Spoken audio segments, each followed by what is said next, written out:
Okay, I should be live right now. Hopefully that didn't error there. Okay, hello everyone, and welcome to another episode of Perspective Philosophy. Today we're going to be playing some Fallout, be doing some philosophy, and of course, having a good time. Yes, we're gonna have a nice time, and we're going to play some Fallout, and we're going to do some philosophy. Call-ins are welcome. You can ask questions in chat. And if you don't know who I am, my name is Lewis.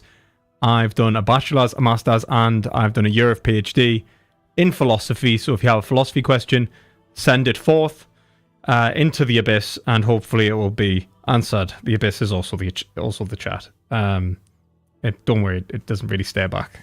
I don't know, actually, it's a bit weird. But anyway, if it does stare back, well, I'm sorry. Just make sure you don't get undressed in front of it. I don't know. Yeah. Anyway, so yeah, welcome. I don't know, man. I hope you're all having a nice night.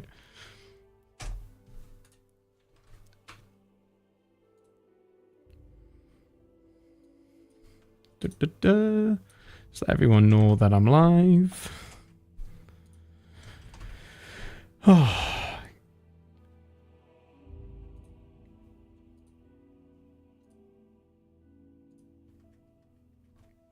Looking majestic. Oh, thank you. Thank you. I hope I look majestic.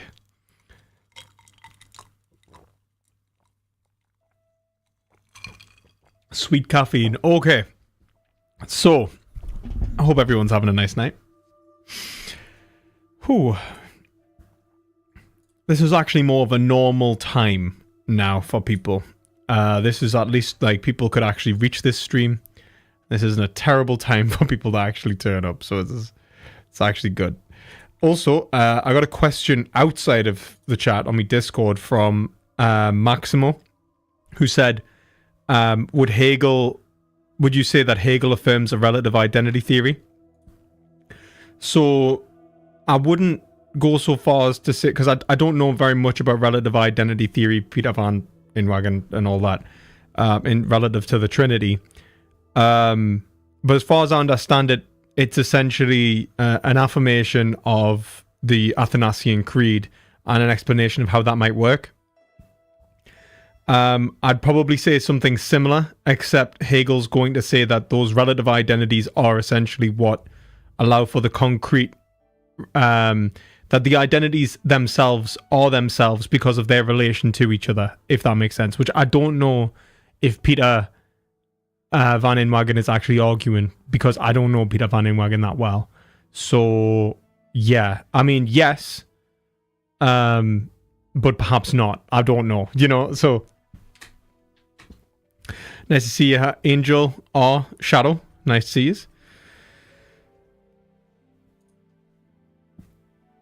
It's always good to say hello, so I know who's here. I got loads of these smart plant peanut, like these, they are, where is it? Let's see. Hide my face, peanut butter and jelly. These are the best ones. I got like these ones. I got these protein bars. I've already had two of them, man. Well, I've had one, and then I had another kind of protein bar, and I probably shouldn't eat this one. I'm probably just going to overdo heavy metals. Like, okay, no, I'm not going to sing heavy metal, but like, essentially, because like, I know plant protein, you've got to be careful in general. Like, I'm vegan, by the way. I'm not hating on vegan protein. But like, there's only certain brands in general with protein powders that check for heavy metals, and it's something you actually need to care about in terms of things like, for example, if you drink Huel or any of those things as well, like they actually easily put you over like essentially a sustainable limit for like heavy metals, because they get a lot of the essentially the stuff that they're made of from China. Okay, and yeah, but essentially China, amongst other places, have issues in terms of heavy metals. So Viva Life is really great. I think that the one that yeah, it goes the same with tea. Actually, yeah, O'Neill, it does. Specifically matcha, drinking green tea or something like that. As long as you're not eating the leaves, it's not that much of a deal. I can't see what's going on there, but like that does not look right. Okay, 1 second. That's that going the right. That looks like that's going the wrong way. Is that going the... There we go. Okay, yeah, so like essentially it's not that big of a deal. If it's just like there's a kind of sick irony as well, actually, because there's a one second, I need to sort this out because this is pissing me off. Okay, there we go. Sorry. Looks like I've got a comb over in it. What is going on? Okay, so if that's going that way, this actually does need to go this way. I think that needs to go. There we go. Okay, I think, yeah, there we go. I don't have a comb over anymore. Right. Yeah, essentially, the issue with tea and all of these plants is that China's polluted its own water supply pretty badly. And you shouldn't eat anything really from China. Like, essentially, really. So yeah, that's just you can look it up yourselves, but like China didn't stop using leaded petrol until like the 1990s when everyone else had well stopped. And yeah, they've got loads of lead in that water supply. But because of the process of what's called bioaccumulation, plants absorb water and accumulate the lead to a greater degree, and then when you eat the plant, it's like a little lead pill that you're swallowing. So like, you don't get your matcha, for example. Anything that you're consuming, like if it's tea like that you're just drinking like normally, whatever. But if you're having like matcha where you're actually consuming the tea leaves, or anything that you would be consuming the tea leaves or whatever, you don't want to be having Chinese matcha, right? Like I just suggest like that sort of thing. You just get from Japan. You know, it won't be radioactive, you know.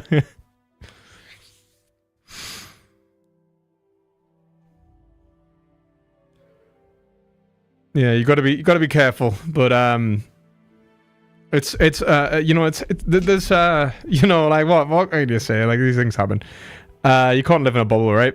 But you know, at the same time with things like this, like especially plant protein, so like animal protein, as it's evil, you shouldn't consume it and it causes loads of other problems, but it doesn't have the problem of heavy metals as much as plant protein does for that very reason that we've spoke about there. So make sure if you're getting plant protein powder, you get one that tests for heavy metals. Vivo Life protein makes a big deal about testing for heavy metals.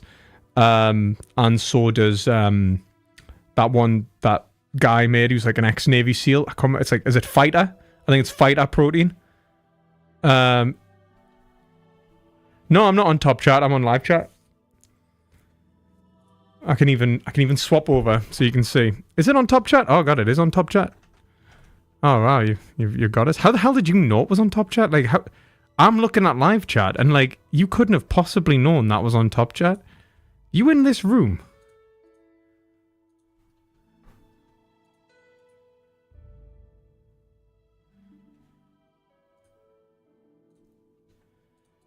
Da da da da da da da da na na na na na na na. Da, da.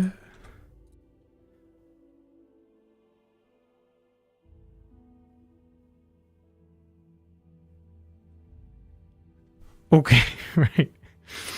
Okay. So yeah, so like yeah,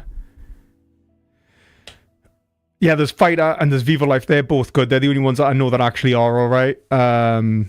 Other ones may be okay, but you'd have to have a look yourself. Really do your own research.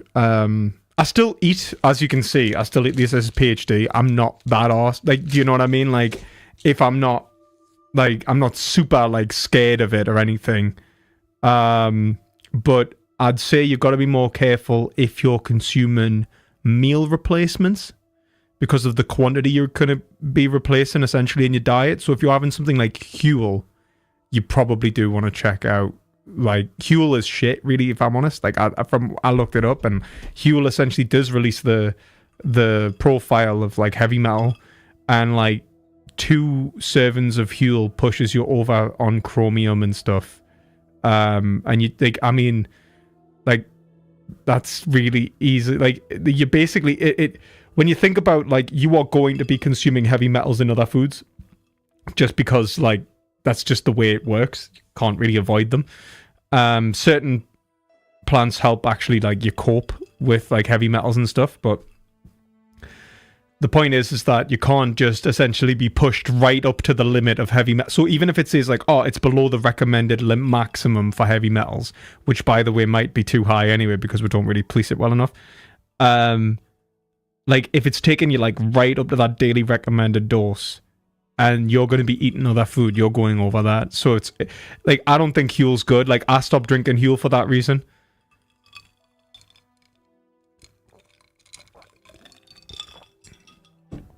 But there's loads of other meal replacements that are like that are absolutely fine. Coffee's not as good as tea. Look, I actually love coffee. Like I really love coffee. Like I drink unbelievable amounts of coffee. But like tea is a drink that you can relax with. Coffee is not. Like coffee get you going, and you can do that with tea. 3 cups of tea is like a coffee, right? Or two and a half maybe cups of tea. That's like a coffee, and it'll give you enough caffeine to like really get going. But like I don't know, man. Like then again, like if I get like a Starbucks, if I get like a really well done coffee, I've got an espresso machine that I need to sort out. Like I actually need to spend some money to get it working. But like essentially, I've got an espresso machine because I realized like I would really love to have coffee all the time, but I really hate cheap coffee, like bad coffee. But like who's got Starbucks money? People who can spend money on like Starbucks and that every day, like they have more money than sense. So like I'm not okay with that. But at the same time, I'm like, I know I want that fix. Like, it's like the ADHD, like, sort of, like, coping mechanism, right? And, like, so, for example, today, I've had a latte, an energy drink, and I'm now drinking a pint of Coke. So, like, you know, I can't say, like, I don't drink a lot of caffeine. But at the same time, a cup of tea, right, man, is, like, it's just such a relaxing time. Like, but I don't mean like, I mean like proper like English breakfast tea or something, like Yorkshire tea, right? Like Taylors of Harrogate kind of tea, you know, and you just sit there and you're like, oh.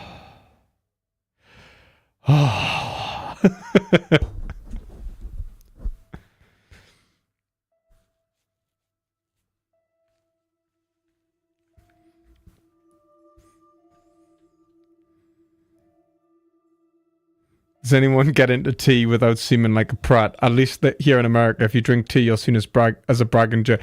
In Britain, you are the average person. Like, I think the thing is that like I don't know how like tea, like bragging about tea in Britain, you'd just be a wanker. Like you can't brag about tea in Britain because everyone drinks tea. It's like part of our national identity.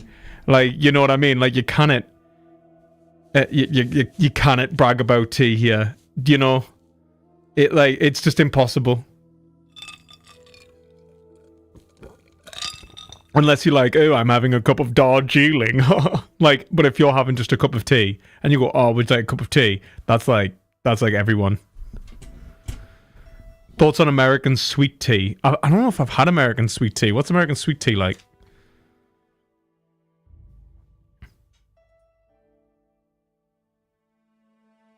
You know what's actually vile, and I don't know how you can live with yourselves. Right? One, I think like in general, tea bags have been like a diminution of tea. Ideally, tea should be from like tea leaves, but I drink tea bags, so I can't say anything about it. Like I know that you have kind of done over by making it so convenient. It is convenient. It is better in that respect, but it isn't as good.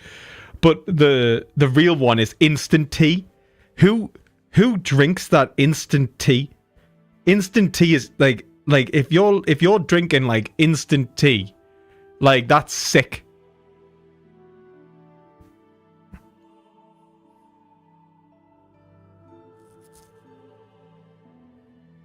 I do like a good strong tea, man. But I drink like I love my like you know, my Yorkshire tea, man. I just like a big box of Yorkshire tea. That's like like a good supply amount of tea for a good while, and then I'll buy another box of Yorkshire tea. And I feel fancy when I'm doing it because I know that I could get really cheap tea. But I'm not going to do that to myself because cheap tea tastes disgusting. But this is actually like still only like 10 pence a cup. But I'm like,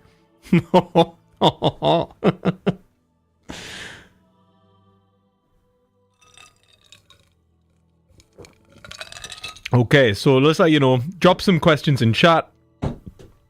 I'll do my best to answer them. Excuse me. If you'd like to call in, let us know. And we're going to play some Fallout. Okay, so last thing I remember in terms of Fallout is we were talking to this man about the people that were coming through, but also Jeannie May is a slaver. And we're also playing Hegel's Destiny. Okay. What's going on, man? I'm Manny. I'm on security detail here. You see a rifle barrel sticking out of the dinosaur's mouth, you got a 50-50 shot it's me. Otherwise, it's Boone. You name it. Anything that comes within 1,000 yards. You can get Boone as a companion, right? Lately, we've been getting ghouls, coming from the road to Repcon out to the west. Quite a few last couple days. The big threat is the Legion coming from the east. If they decide to attack with a full force, they'll run us over. But so far, we've been lucky. Boone's a sniper, same as me. Used to spot for him when we were enlisted with the NCR. After we got out, I talked him into settling down here. So, here we are. I'd introduce you, but, we're not so friendly right now. Me and his wife, we didn't see eye to eye on some things. We had some pretty big arguments. One day, she turns up missing, and he hasn't said a word to me since. Man, you name it. See, I grew up in North Vegas. Me and my cousins. We were some bad seeds. Got in with a gang. I loved it. Then something happened, and I couldn't handle it anymore. So, I enlisted, earned my future, brought down my best friend to share that future with me. And here was this woman, who was too good for it, trying to take him away. So yeah, I didn't see eye to eye with the bitch. Ooh. Spicy? Were they tough? I was in the cons, man. It doesn't get any badder.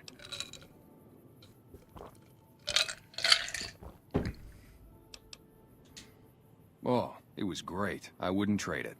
Something about that lifestyle, the discipline, seeing new places, making people safe. What's not to like?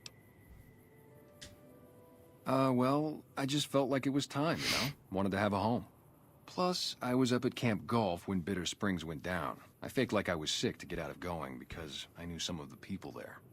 But when everybody came back, nobody would tell me what happened, and people would call us murderers sometimes when we showed up to secure towns. I still don't know exactly. Just that a lot of people died who didn't want to be a part of the fighting at all.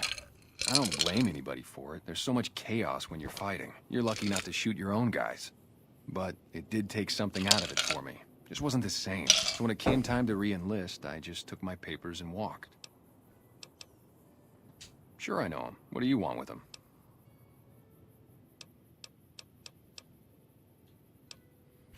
Okay, we're not gonna lie because it's daytime. But also, I don't think it's probably... Must be something pretty important to be chasing a guy like that. Well, listen, I can definitely help you find him, but I've got problems of my own. Maybe we can do a trade. You need my help. There's something I need too.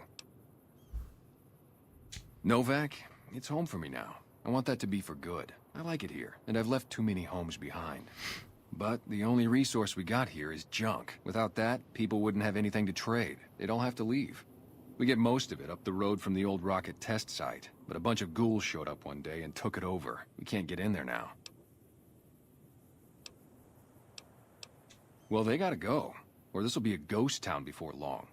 Doesn't matter to me what you do. As long as the ghouls are out of there, that's good enough for me. It'd mean a lot to me. Just head over to the rep... Yeah. Okay. Right. I'm pretty sure we'll help the ghouls. I think, like, you can help the ghouls, and I think the ghouls are actually sound. So we're gonna help the ghouls if it's daytime. Anyway. It's not my first playthrough, but it's my first playthrough in a long time, so half of it's just remembering what I'm doing. I can't remember most of this game, to be honest. I'm just playing on normal difficulty.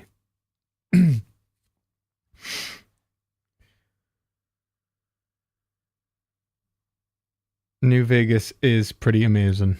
It is. It is a pretty amazing game. And we're gonna see, right? Oh, we've got a caller. Let's see if he... Ryan, hello. What can I do you for, man? How you doing?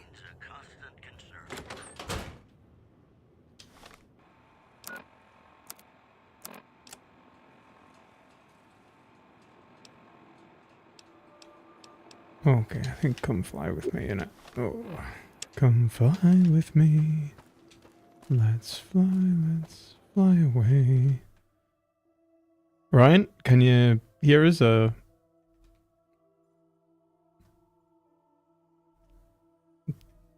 He was muted, Yeah. but Hello, hello. oh, you all right, man? How you doing? Doing fine. What can I do you for, mate? Yeah. Can you hear me well? Or? Yeah, you're coming through a bit loud and a bit sort of muffled, but like not too bad. Okay, I just.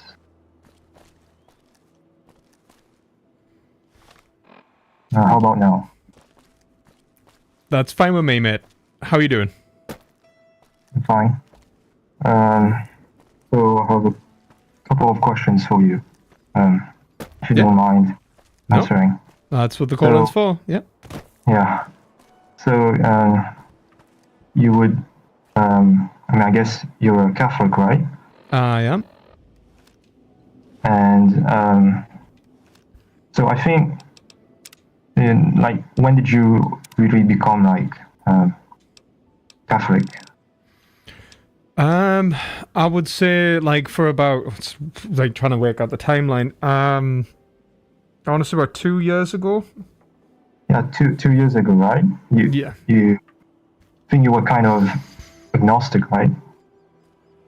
Yes, I was agnostic. Oh, okay. Okay, who's trying to kill me? Sorry, someone's just trying to kill us. Oh shit. Come on. Sorry, I am listening. Sorry. Okay, sorry. Yes, I'm agnostic. I was agnostic. Yeah. Yes, sorry. I'm just getting attacked by some random person on the game. I don't know why. So yeah, if it isn't too personal, could you tell me how you became? I think you were raised in a Catholic family, or is that not true?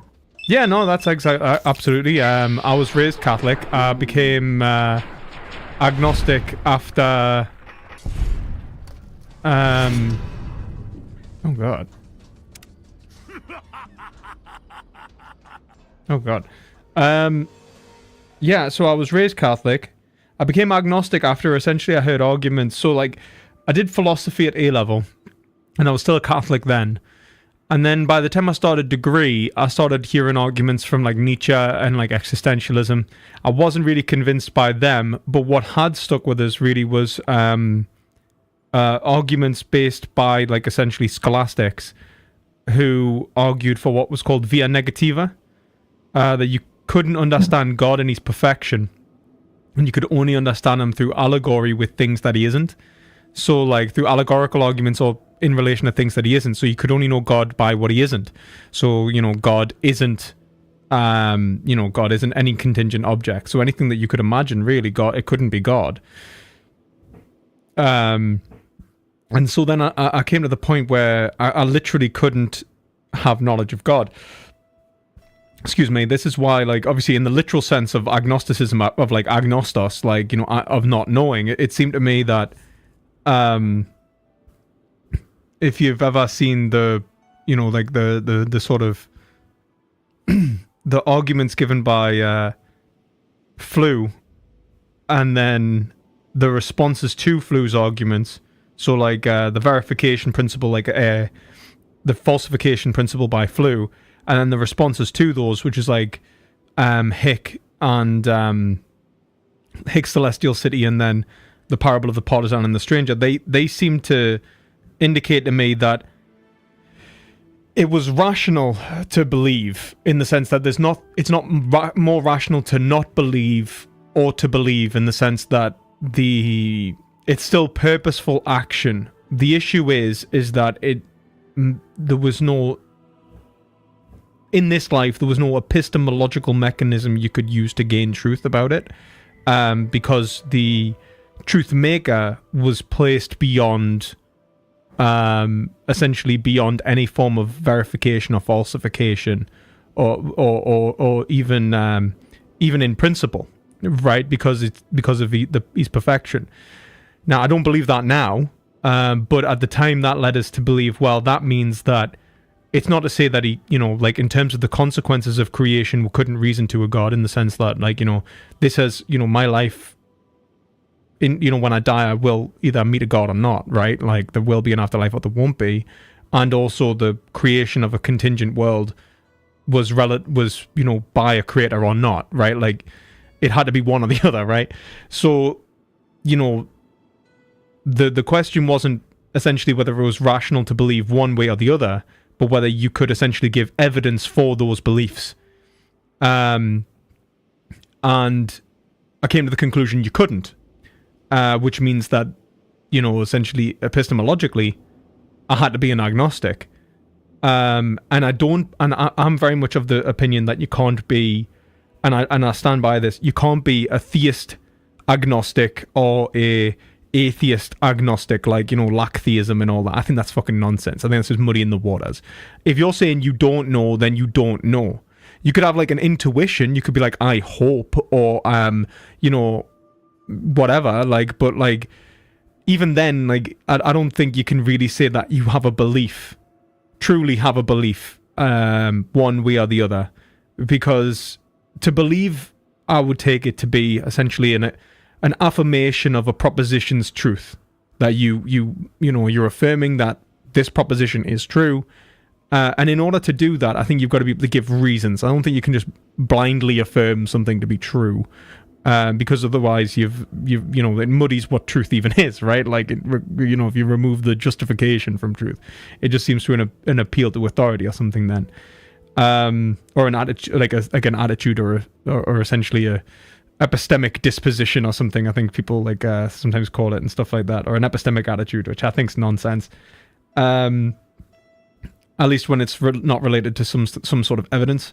So I was an agnostic, and I stopped being an agnostic when I read an argument by Hegel in the Science of Logic, which made me realize that I already must be affirming knowledge of God, even if it's not perfect knowledge of God, but that I have knowledge of God, that it's not just an allegorical knowledge, that it's not a sort of a knowledge of what God isn't, but a genuine knowledge of God in my affirming a knowledge of anything else, of objects. And that's something that I think really, it undermined the reasons I became an agnostic. And that, combined with things like the principle of sufficient reason, and an argument from like teleology, that you kind of need, that which was also in Hegel, and St. Thomas Aquinas, that led us back to theism.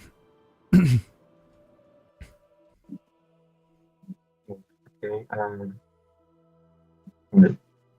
So you went from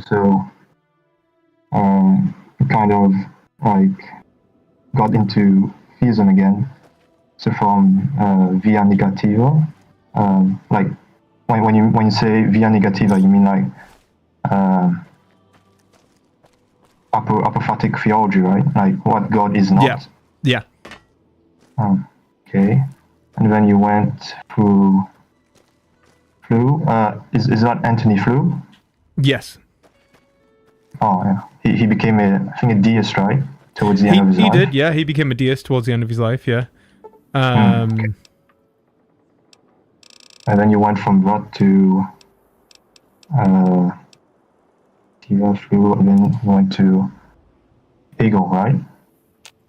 Yeah. I mean, I was a Hegelian, like, essentially when I was still an agnostic, but I hadn't really read the Science of Logic. And then when I gave like a much deeper dive into the Science of Logic, I realized I was like the mistake I was making more than anything. And then from Hegel, you went to Aquinas. Well, I mean, I read Aquinas before I read the Summa, like the Summa, so the most Geordie way of saying a Latin word. before I read The Science of Logic, but obviously Aquinas also argues that Aquinas argues against the ontological argument for the same reason. He thinks that you don't have knowledge of God in his perfection, and you can only talk about him allegorically, and he affirms in his 5 ways, really, the primary way of arguing for God is the cosmological argument, right? Which I thought would essentially, the issue is it's, unless I can affirm that it's going to lead to a necessary being, which is essentially a mind, and I could have knowledge that it was a mind and not just simply, like an impersonal deistic God or even a sort of absolute substance, you could call it like a kind of Spinozian conception of God or something like that, then I wasn't really convinced that it would do any sort of, it would resolve essentially me theological issues. But Hegel sort of remedied that.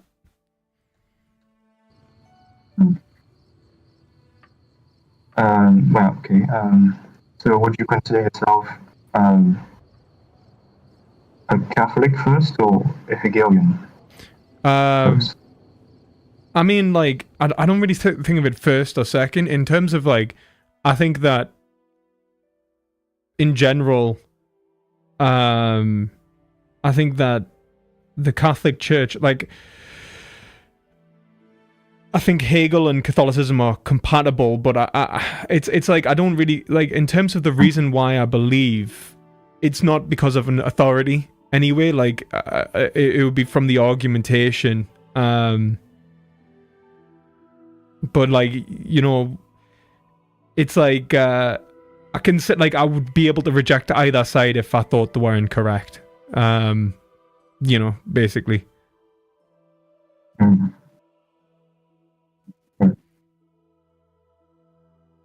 So you think, okay,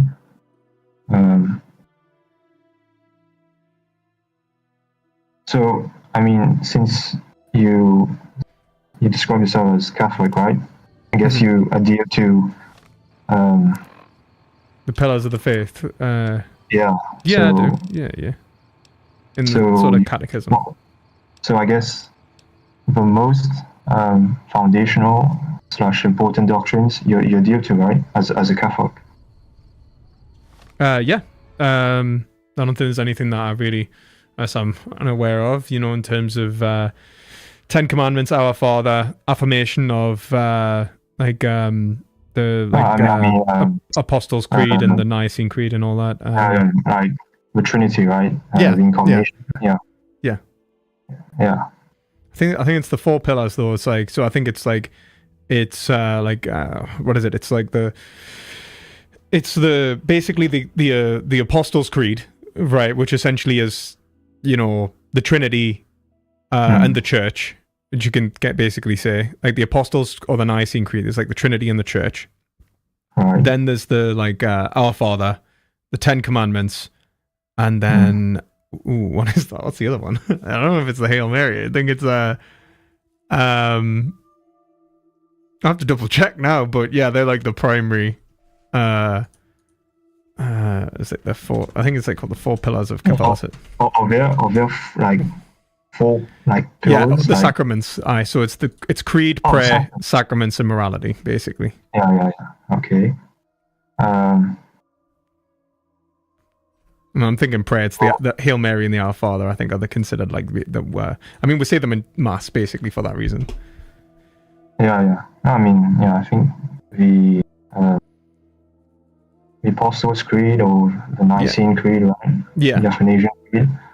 And the Our Father, Hail Mary. What else? Then there's the sacraments. So like you've got your baptism, your confirmation, your communion, confirmation, reconciliation, last rites, all that sort of marriage, that sort of thing. Yeah, so that's the core of the Catholic faith. Yeah, well, I mean, like obviously, like biblical teaching as well. Like obviously, there's the Gospels and like love thy neighbor, as you love thyself, that sort of thing. But that, I mean, that's part of like essentially the creeds and the I mean, that's part of the whole spiel, as you could imagine. Yeah. It seems that, or based on what you're saying, right, you do adhere to like vertical, like faith-based doctrines of the Catholic Church. But what about like the social teaching of the Church? Would you say you agree with it, like wholesale? Well, I think it depends on what you say. Agree, like, because remember, like, we can disagree on like how to interpret church doctrine, how we should engage with these things. Like, we'll have like the Catholic Church has a lot of internal debate itself, which is why like you know, like the Pope's been having to basically mediate between progressives and conservative factions within the church. Things like homosexuality, for example, like in this like sort of year that's just been, as like was a big thing, which has got some people really riled about the Pope, who I love. Actually, I think the Pope's class. Pope Francis is one of the best ones I've ever had. You know, like, so we do have internal disagreements. I think in terms of me interpretation of scripture, I'd probably be considered heterodoxical, because like you could make the entirety of scripture metaphorical, and I don't think it would necessarily impact the spiritual truth of Christianity, which isn't like the sort of, it doesn't defy, like, so for example, I can affirm all of the stuff in the Nicene Creed, but I could say like it's essentially a metaphor about the nature of the divine, and our relationship to the divine, and that wouldn't change my being a Catholic, but that wouldn't be the sort of predominant reading, for example. But so like there are things that would probably make us heterodoxical, but not heretical. I'm sort of debating people on homosexuality, because I know that there's some people in my chat that think that I'm basically one step away from being a heretic with homosexuality, because I say that I don't think it's necessarily a sin, because I think that there's been a misinterpretation of natural law, but this is leading to essentially a sort of conflict as to how I interpret papal infallibility, and the way I interpret papal infallibility isn't necessarily the way that everyone else interprets papal infallibility. So I think that the Pope is essentially an infallible expression of Christian doctrine within his historical temporal basis, such that he can be corrected and essentially reinterpreted and developed by future popes, which I think necessarily has to happen, because I think in terms of translation and interpretation of any doctrine, it can't be literal for it to be intelligible. So I think, like, if you were to say that it is literally infallible, I'm going to say that's going to be incoherent, and that's going to cause a problem for the church, not solve a problem for the church. So there's sort of debates on what infallibility entails, and I think infallibility means to be infallible in spirit rather than infallible in sort of doctrine, or like also a doctrinal interpretation. Yeah, like, so there's a few different things like that I think that you know probably so otherwise I have no real problem. I mean, that you can see this. I mean, like, to be fair, right? There's a like my local church, there's a thing called Proud Catholics, where like gay Catholics can go and pray. Like one of my local churches is Proud Catholics, where they can go pray, they have mass sometimes, and they talk about gay issues that or issues in the church that are affecting them as a community, right? Which I think is absolutely lovely. I think it's a good thing. You know, there's nothing wrong like with gay people having mass, right? Like, you know, but it caused a lot of upstir, like within like the I know that they received a lot of backlash for it, for essentially hosting it, even though it was essentially they were asked to by the bishop. And yet, like, it seems relatively harmless, but there is a lot of Catholics that would still be, you know, frustrated by that. And European Catholics, for the most part, are more progressive. American Catholics a little bit less progressive. South American Catholics a little bit less progressive than that. And then African sort of Catholics seem to be the like very conservative. In from what I've seen, where like there is, you know, some, like, you know, for example, there's many Catholics that are mad that would even bless a homosexual union, even though it seems like the most harmless, even in terms of church doctrine, it is the most harmless like sort of act a priest could ever do. And yet people see it as essentially affirming a sin, which I think is wrong. I don't think it necessarily has to be a sin. And then two, I don't think that it's even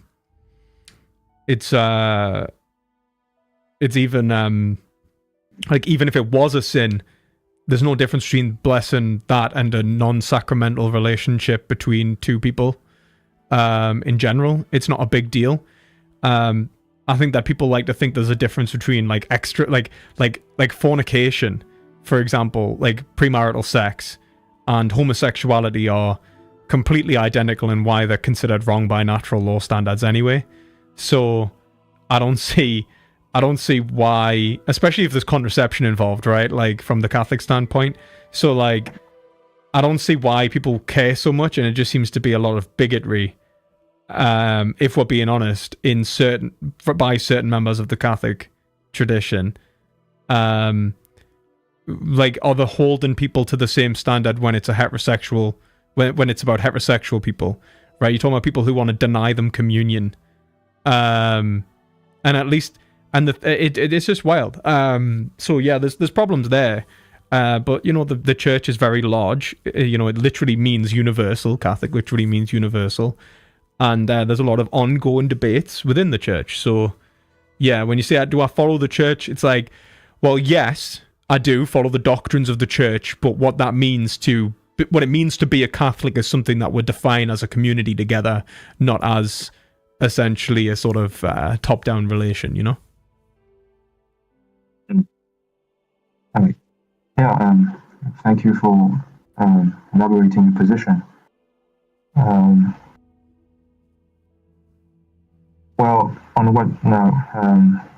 Allow me to comment on what you just said, because it seems to me that if you say, because in Catholicism, right, you have scripture and tradition, and these are not, you know, one is not opposed to each other. Mm-hmm. They both form like one deposit of faith, right? Yeah, 100%, yeah. Yeah. So the vertical dimension of faith, like dogmas and stuff you have to believe, and the social teaching of the church, based on my understanding, it seems to me that they also form one deposit of faith. And yes, you can hold some private opinion on which teachings you could agree with, but this has to be in line with the sacred tradition of the church, right? There are some doctrines that you cannot, you know. Yeah, we can't just sort of willy-nilly like sort of pick and choose. Yeah, like but there's interpretations of those doctrines and things like that. So it's not but like 100% we can't just like. So for example, like, if I was to reject papal infallibility, I would probably be considered a heretic. If I was to, like, sort of reject, like, I don't know, I'm trying to think of a good example. Like, if I was to say fundamentally, I don't know, like, I'm trying to think of a solid one, like, I don't know, reject the sacraments or something. Yeah, like, you can't do that and then be a Catholic, no. Yeah, but well, when you said that, like the Pope is you trust in papal infallibility, in the temporal / historical sense, mm-hmm. But not in a, like, you seem to be saying, like, you do trust in these doctrines, but not in the way necessarily that the Catholic Church has. I think there's a debate to be had about what those doctrines mean and how they're interpreted. That causes problems for the Church in general. And what I want to do is essentially resolve the internal conflict. So, for example, I think that we should listen to the authority of the Pope and the institution of the Church as representatives of the Catholic faith. But I think it would be a mistake to think that we can suppress the free reason of future generations of Catholics and progress and prevent the conceptual progression of an interpretation of the doctrine, such that we would essentially prevent the correct interpretation of Scripture, which is an ongoing interpretive. It would be like, it seems to be at odds with the idea of saying it's a constantly living and developing tradition, which I think is a core tenet of the Catholic faith. It would be non-hermeneutic, and it would be, and that would essentially be irrational, right? It would, and that interpretation, like, so, yes, infallible, like, you know, like the truth needs to be preserved. And I'd be wrong to say that there isn't a truth there that is being expressed.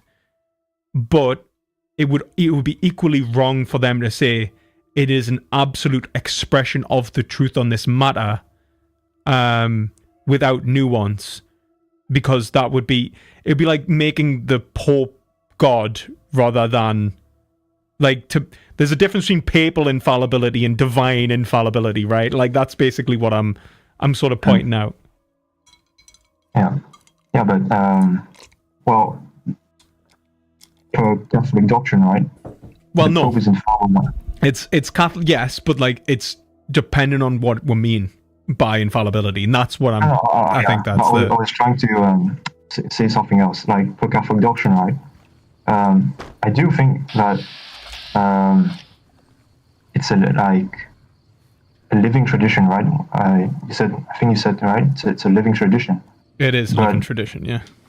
I don't think it's. It seems to me you're saying that with each age, as time passes on, that living tradition accommodates itself to each particular zeitgeist, right? But I don't think that that's the correct interpretation. I think that living tradition is like the living tradition in the Catholic Church, sacred tradition, right? It's like a tree, right? Now, a tree is a living thing. It grows, but it starts off as a seed, right? And when that seed germinates, it becomes a tree. But that foundation, that core doctrine, let's say, is found in the seed, right? And when it grows, it becomes a tree, it has branches and leaves. Mm-hmm. Well, these are part of a tree. You can't say like the seed, as it was in the soil, and the tree right now, they're not two distinct things. They're one and the same thing, but obviously I agree. The tree is more developed, right? I would agree. I mean, that's why I think I would have the problem in general, right? Because I think that there is the dynamis of the church, which is essentially to prepare us for the kingdom of God, which shows the progression. And it, like, for example, like if we were to say that, like, that the concepts that we use today and the way in which we use them are perfect representations of essentially a constantly or a progressively developing revelation, like it doesn't make sense. If we say that they are part of, like in the same sense that a seed is part of the progenesis of a tree, fair enough. It represents a stage. It's an individual stage. Even it's a singular stage. It has meaning in and of itself, but it also has meaning in relation to the whole, right?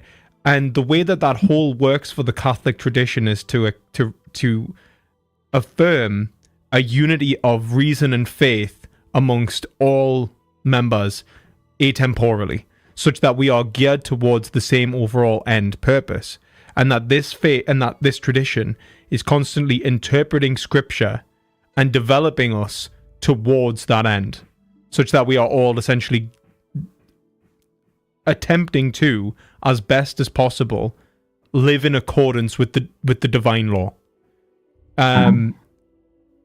Now, my point is to say that to respect, to even see the development and the unity of this, the atemporality of the church requires the temporality of the church, such that each generation passes on to the next, and continues to progress the truth that was there. That's the spirit of the church.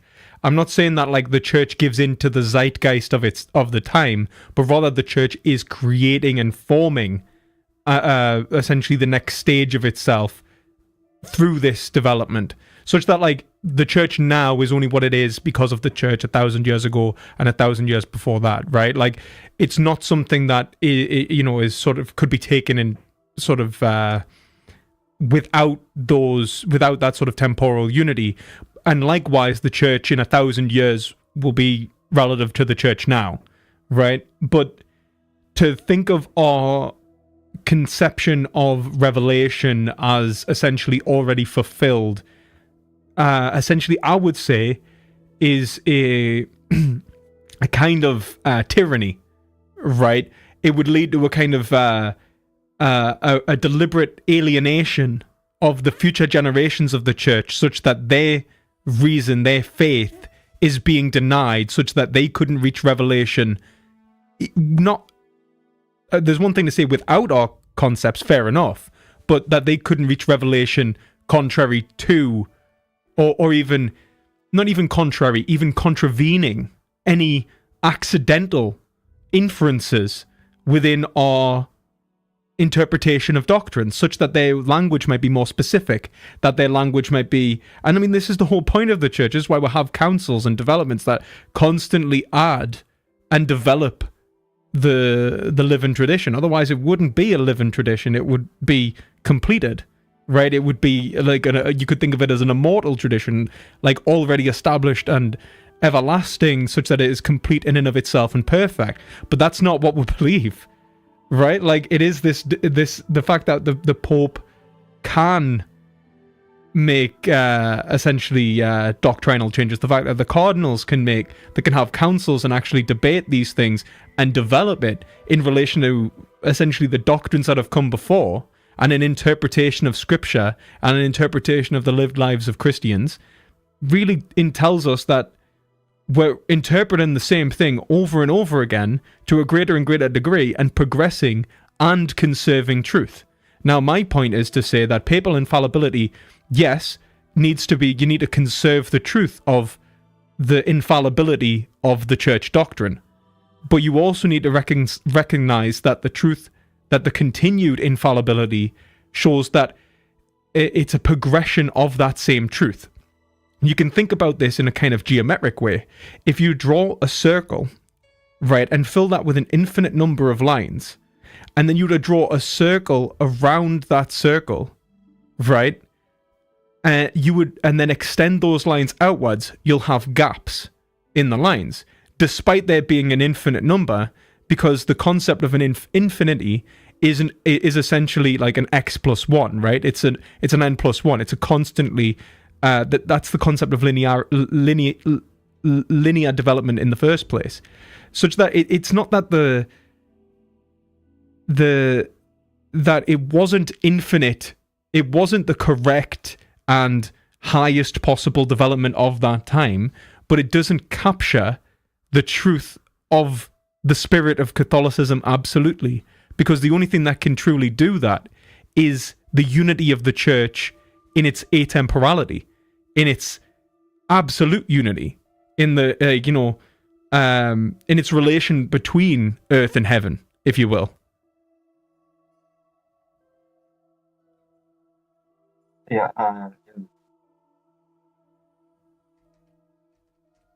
I'm trying to wrap my mind around what you just said.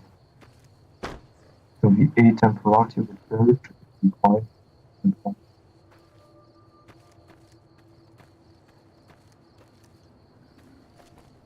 Can you just explain the analogy of the infinite lines? Can you just go through that? Sorry, there? Again? Between the circles. Yeah, can you just explain that one more time? Yeah, essentially, if you were to fill a circle like with an infinite number, so a circle is basically understood to have an infinite number of sides. But if you were to draw a circle and fill it with an infinite number of lines such that the volume of the circle was to be a single side, then you would have essentially a solid. You could imagine it as a solid block. You mean a sphere? A sphere which contains like... Well, not a sphere, because that's three-dimensional. Like, we're just keeping it two-dimensional. You said volume, right? What did you say? Did you say volume, or did I... yeah, but I probably did. But like, essentially, like, you could think of a surface area, whatever. But like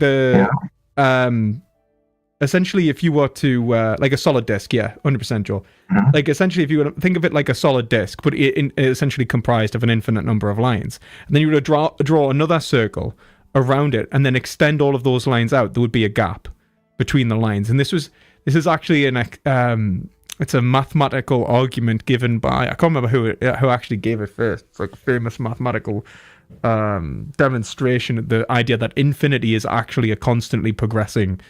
It's not something that can actually be characterized in itself other than a constant progression. And you'll see this in for example, is it I want to say, trying to think of who says this as well. I want to say it's either Kant or Hegel, I think, says something very similar, that an infinite is or it might even be Aquinas, but that an infinite is essentially I think it's Aquinas. And the point is, like, an infinite, when taken from the point of atemporality, is actually, it's kind of like you would see something absolutely complete and unchanging. And you could think of that as time. If you were to leave time, you could see the beginning and the end of time, such that it is a completed whole. But if you, but whilst you're in time, you're seeing this constant linear progression, and like the point that Aquinas is making is essentially the way in which, or in general, like the way you could look at this, is the way in which we experience the church now. Like, this is what I'm arguing. The way that we are experiencing infallibility now, it doesn't define what infallibility... There is an infallibility there, but only in the preservation of truth. It can't be taken to be perfectly infallible, because it would have to be eternal. It would have to be absolutely unchanging for all time. And that would be a mistake. You can't say that. It would be unintelligible, right? You mean the interpretation, right? Not the essence, right? Yeah, like the interpretation of the doctrine as, like, essentially, like the essence would necessarily be infallible, yeah, but the interpretation would be the problem. Yeah, just go back to the circle thing. So the circle has, the solid disk, right? Sorry, could you say that again? Your audio didn't come through right. Yeah, the solid disk, right? The circle, right? It has an infinite number of lines inside it, or you're telling me the boundary?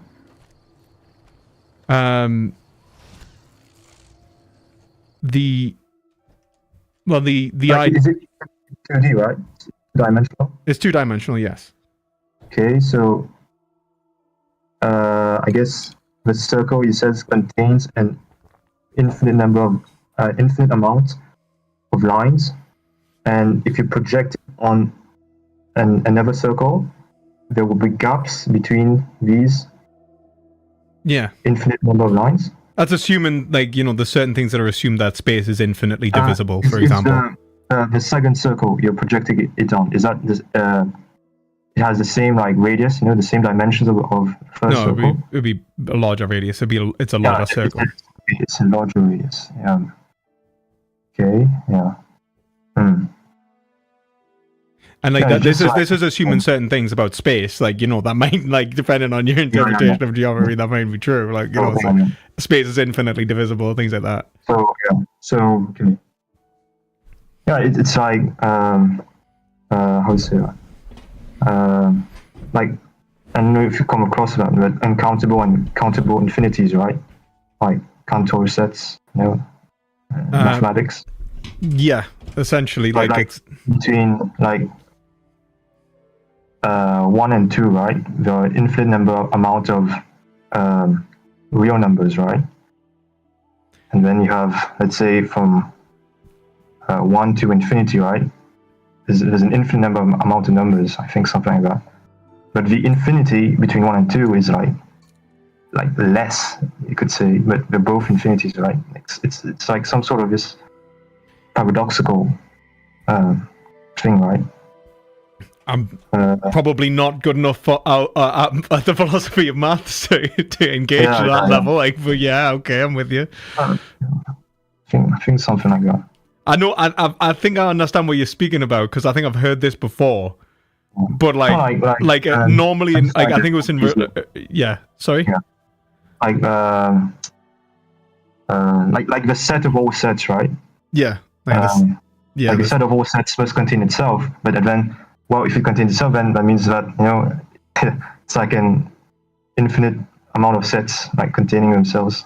Like that, right? I mean, like that. I mean, it forms a spiration, right? Where they get and that. I mean, that's essentially like a kind of Catholic argument in relation to the Trinity, where it's like the relation itself defines the infinite, which is essentially the unity of the. Like, that's why like the Father is, you know, the Father is infinite, the Son is infinite, and the Spirit is infinite, such that they are defined in relation, but their relation defines the unity of God.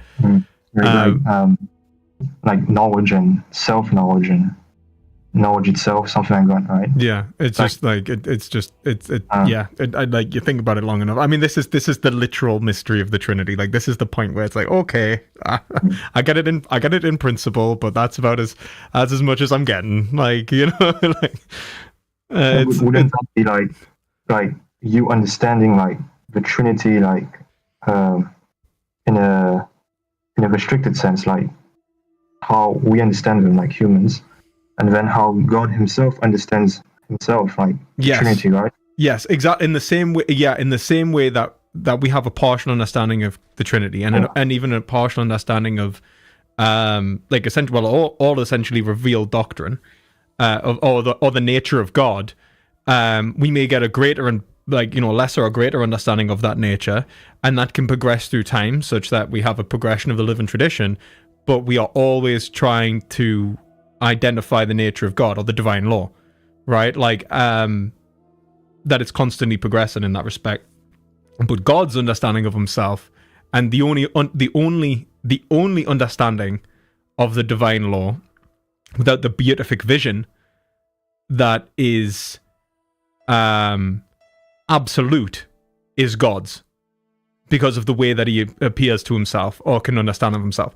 The only other way you could gain that understanding is through the power of God. Like, it would have to be the beatific vision, where essentially like the unity of of essentially our reason with the truth of God is made possible through God's deliberate self-relation to us, like where He reveals it to us. Otherwise, it's impossible. Now, I would go so far as that needs to be presumed, like that we need to be able to presume that can happen, that we can reach absolute truth, but also recognize that we will never reach it in a temporal sense, that because it will form essentially that constant infinity that will prevent us from actually obtaining it. It's kind of like trying to reach the speed of light and just getting more massive, like the complexity is ever growing, so like it'll essentially go beyond our sort of our capacities otherwise. Would you classify that as some sort of weak Gnosticism, like in relation to the fact that you can't really comprehend the divine essence? I wouldn't say a weak Gnosticism, because obviously, for the fact that like the Gnostics would say that, I wouldn't go like in that sense, because I think that it needs to be presumed that I must actually have to, I quite the contrary, have to accept that I can know the divine essence, and in fact, I must assume that I know the divine essence at least in some degree to know anything, and that's why I think that was Hegel. That's what convinced me about Hegel to overcome, like at the start of this conversation when we're talking about why I was an agnostic, to reject agnosticism. It's like I actually already must know God, not in His perfection, but I can know God in His perfection, and I already do know God immediately in anything that I do know. So it's a bit like the said thing, right? So you know that there is the divine essence, right? But you know that you can't comprehend this divine essence in this temporal world, but when you reach like the beatific vision, right? Yeah. But that's the thing, I have to accept that.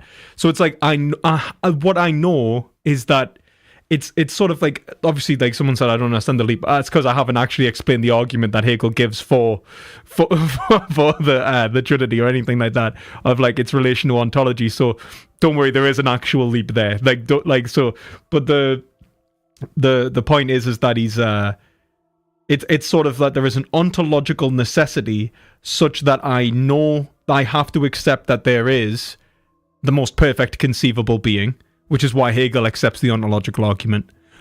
However, like Aquinas, I don't know the contents of what it means to be the most perfect conceivable being, and I can't because I'm a human. So it's sort of like I have to accept there exists a God that is necessary for truth, for my relation to ontology, for knowledge at all, for any possible knowing, but I also have to accept my human fallibility, and which is essentially to accept my relationship to God. That's to accept my nature as distinct from God's nature. Right. You see, when you're telling me these things, it seems like you really believe it, right? It's like it's a real thing to you. But when you're talking about like tradition and stuff, I mean, it's not to say I'm not saying that you can't have this literalism and metaphorical dialectic, but that line where you draw between metaphor and something that's literal, I think you would have to point to the tradition, like how the church has interpreted scripture and things outside scripture, right? And what you do is you think is, why are they interpreting it this way? And that's the spirit. It's like the spirit of the law. It's the same thing as like where we'll conserve aspects of the law in general, like in terms of like legal tradition, and we'll look towards the precedents that are being given, and we'll be like, okay, these are the legal precedents. Why were these the legal precedents? What were the intentions? What were we trying to do? What was essentially the doctrine that was being unfolded? What is the truth that is being expressed, or the justice being expressed? And then, but then that doesn't mean that that you can't then go, but they were unaware of X, Y, and Z, and so that although that truth needs to be preserved, in order to express that truth to a greater degree, we must also accept Y, you know?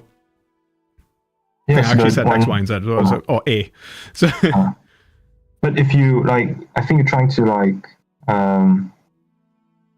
like push back a step, right? Like you're saying, like, tradition is fallible, but the interpretation of a tradition, it's a bit, murky, right?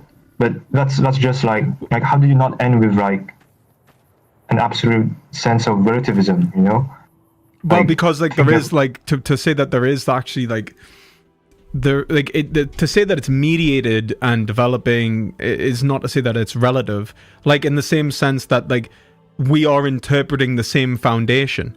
So it's like it's in the same way that it's kind of like, for example, what we are referencing has the same foundation in terms of truth, and so like there is the scripture, there is natural, like the natural reason and the way that the world works. And we have access to all the same epistemological tools, except we also have access to the tools that they did not have access to, which is namely the doctrine and the concepts which have been explicated by the tradition itself. So it's like nothing's changing in terms of the truth maker. The only thing is changing is us and our interpretation and translation in relation to that truth maker. Yeah, but when you say like what's changing, and like the only thing that's changing is us in relation to that truth maker. But presupposes that we know in some sense that there is a thing that's a thing such as the truth maker. Yeah, and 100%. I mean, in the same way that we know necessarily that there is a God, Like that's why Hegel would say it makes no difference to say to try and say what is the most perfect conceivable being. We are beyond that. We already have presumed it. It's just that how we understand that is what is developing. So like we formally, yes, we do, but you could say like sort of empirically, or like through a posteriori, or like synthetically, we are developing. And I mean, this is the concept of hermeneutics, where it's just a constantly developing relation to the same thing.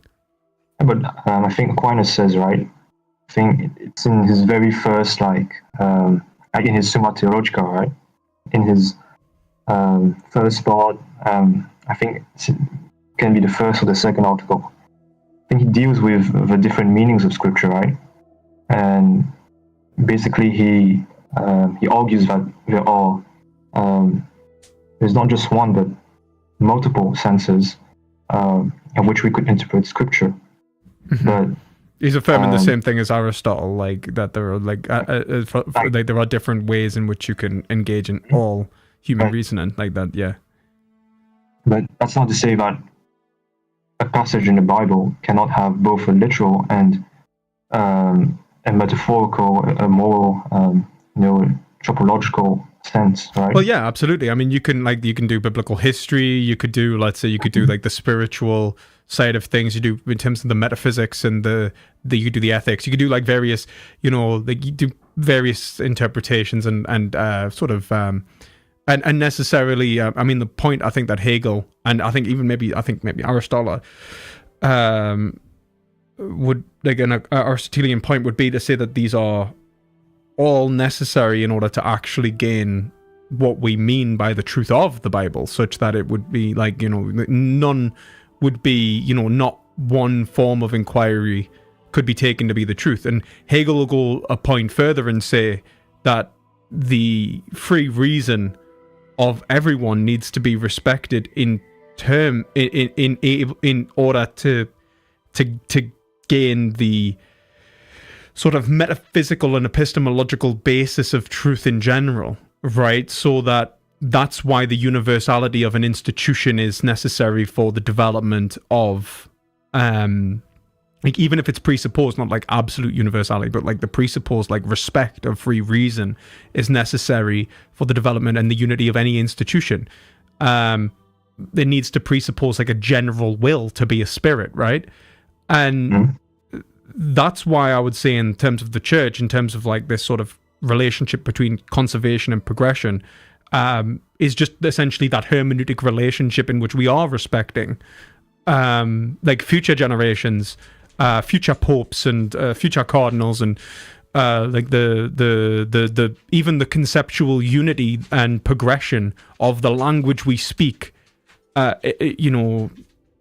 in that future generations will use to interpret it and reinterpret the doctrine that we profess and understand our motivations that we're professing, right? Right, but I think the point what like some people, like you mentioned, or like take issue with your position is that you seem to hold to positions that are not strictly in line with that sacred tradition. Like, let's say, for example, you said that, the Trinity, it's just it's not real in the like the most real sense, like, or you profess some sort of Arianism, right? I believe in the Trinity in like the most real sense. Like, there is the Father, Son, and Holy Spirit, right? Like they are real people. Like, I don't think that they're not persons, absolute persons in relation to a single consubstantial relationship, right? Like, so if you mean like, I don't think I could, like, for example, I would be like, I think that the spiritual truth of the Bible could be professed without the historical truth. Well, I mean, like, in the same way that essentially you just said it there, like, it's sort of unnecessary. And whether, like, for example, if you were to tell me that, Jesus of Nazareth was not Greek, I can prove without a doubt that Jesus of Nazareth was not crucified under Pontius Pilate in a historical sense. I don't think that would take anything away from the truth of the Bible in the spiritual sense, such that I could profess every single thing in the exact same way and say, okay, even if that part of the story was metaphorical, it does not matter because the metaphysical truth is still present. But I think which is heterodoxical. But I think that's the problem, right? Like when you say it in spiritual sense, yes, the spiritual sense is in some way it's more fundamental, right, than the literal sense. Not always, but you can say mostly, right? Yeah, I'd say it's more fundamental, than the literal sense. Like when Paul, right, Saint Paul talks about, the spirit of the law, right, in contrast with the Mosaic law. But I think that's a very thin line. It is. It is a thin line. You need to tread carefully because,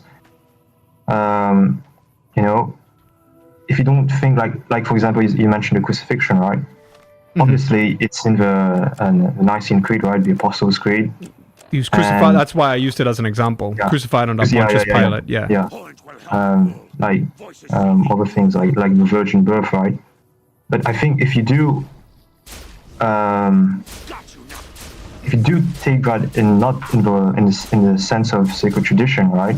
Like not in a real sense, then how are you distinguished from the early heretics of the Christian church, right? Like Gnostics, the different sects of Gnosticism. If you know about a bit of early church history, I do think that while you may not be, for example, there's a distinction between, I think, material heresy and formal heresy. It seems that you're straying into that kind of.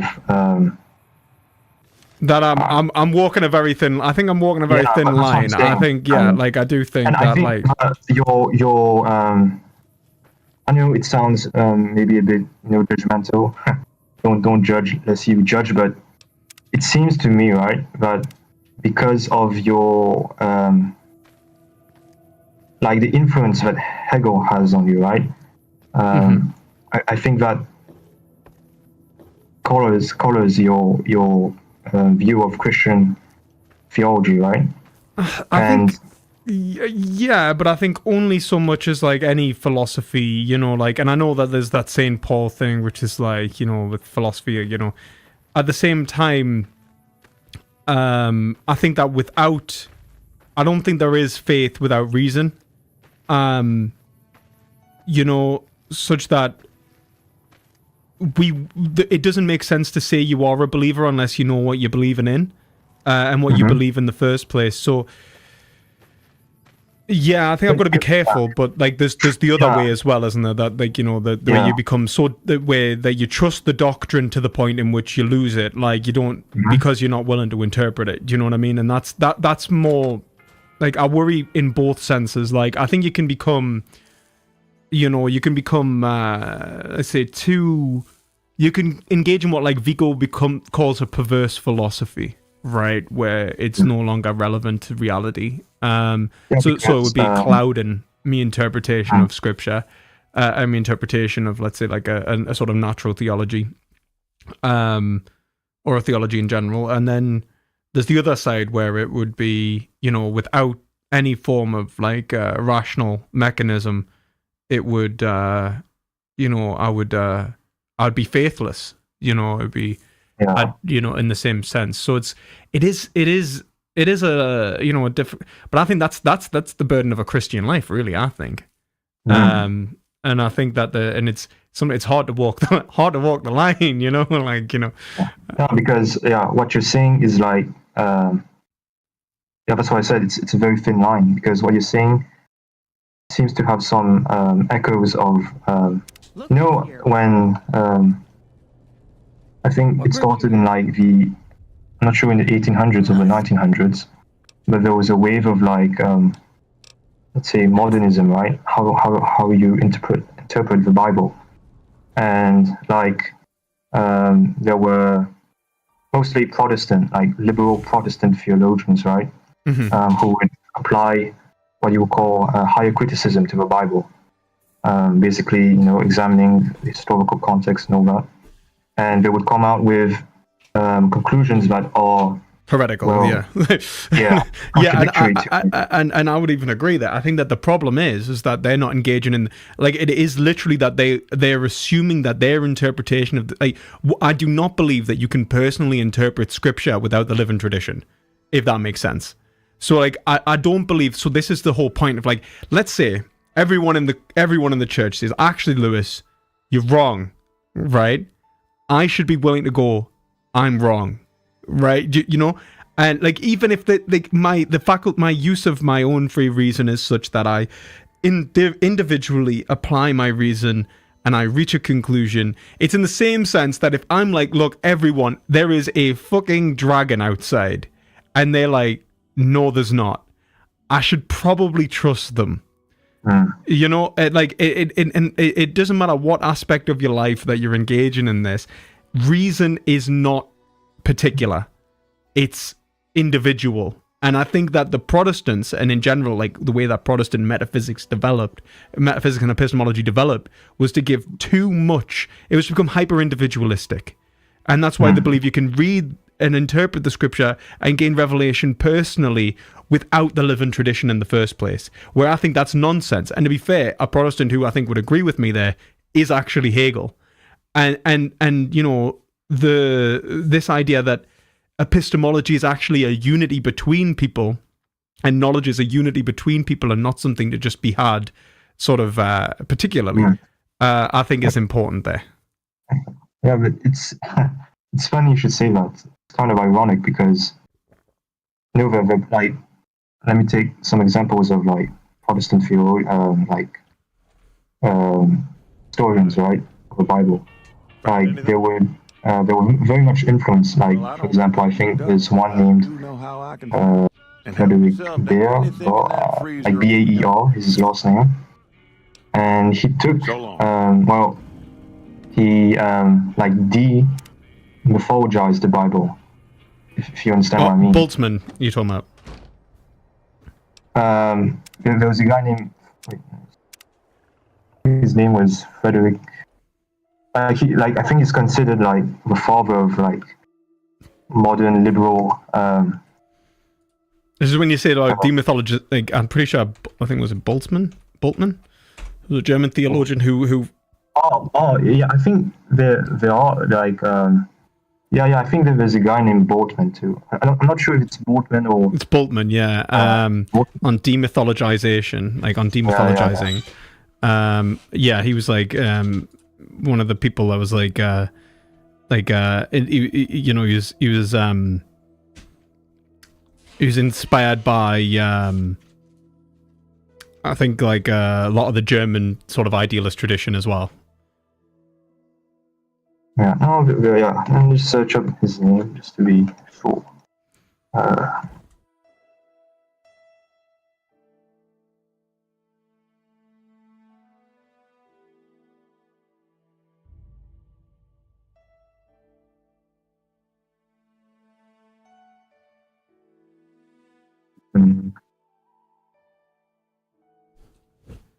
Yeah, they're mostly German names. Like, there's one guy named I'm not sure how to pronounce it, but Schleiermacher or something. And then there's Friedrich Schleiermacher. Yeah. Don't think I know him very well, but yes. Yeah. No, like von Hornack. These names that, you know, pop up when you search for like the origins of like liberal Christianity. Yeah, Rudolf like Boltzmann, right? Boltzmann. Yeah. I'm familiar with Boltzmann. Like the Boltzmann or whatever. Yeah. And you got Philic and. Funnily enough, very like confused us a lot at A level because I was doing philosophy, and then there's obviously Boltzmann. There's like the Boltzmann constant in physics. Yeah. So I was just like, wait, what? Oh, you did physics in A-level? Yes, I did. It was very painful. I actually miss physics. I want to go back to physics, do a bit of physics again. Yeah. Apparently, I'm a glutton for punishment, but yeah, do miss physics. It was very interesting, physics. I did like like I've told this so many times, but I got made to do like my school did this thing where it was like this kind of exam. It was like this exam board called like it was OCR Advanced in Physics, and like nationally to get an A, it was so stupidly hard that nationally to get an A, 50%, you only need to get half of the questions right, and you got an A.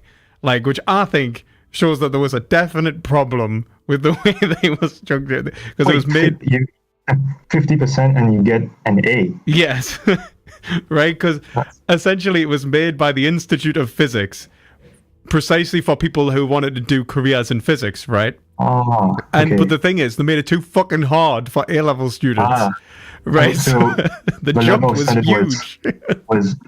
So they raised the level of standard with that paper, but they lowered the threshold. Yeah, well, that's the thing. Like, obviously, the threshold's always relative, right? Like, so it's like it just you can't do it that way, and it became like it was just, and as well because they're trying to teach it, and the teaching standard, to be fair, like at my school was there was one teacher who was really good, who was called like Mr. Obi. He was really good. So if Mr. Obi sees this, like, you were a very good teacher. But the other ones, to be entirely honest, one of them, when I left, like the year after, was not allowed to teach A-level anymore. So one of my teachers was just not allowed to teach anymore. Then one of them was just sort of, I think, in over his head, like genuinely like struggling with the content himself. And then there was one who was genuinely smart enough to do it that wasn't the other guy. And but he couldn't teach to save his life. So he, like two of them couldn't teach. One of them, I think, struggled with the contents, and there was only one genuinely good teacher.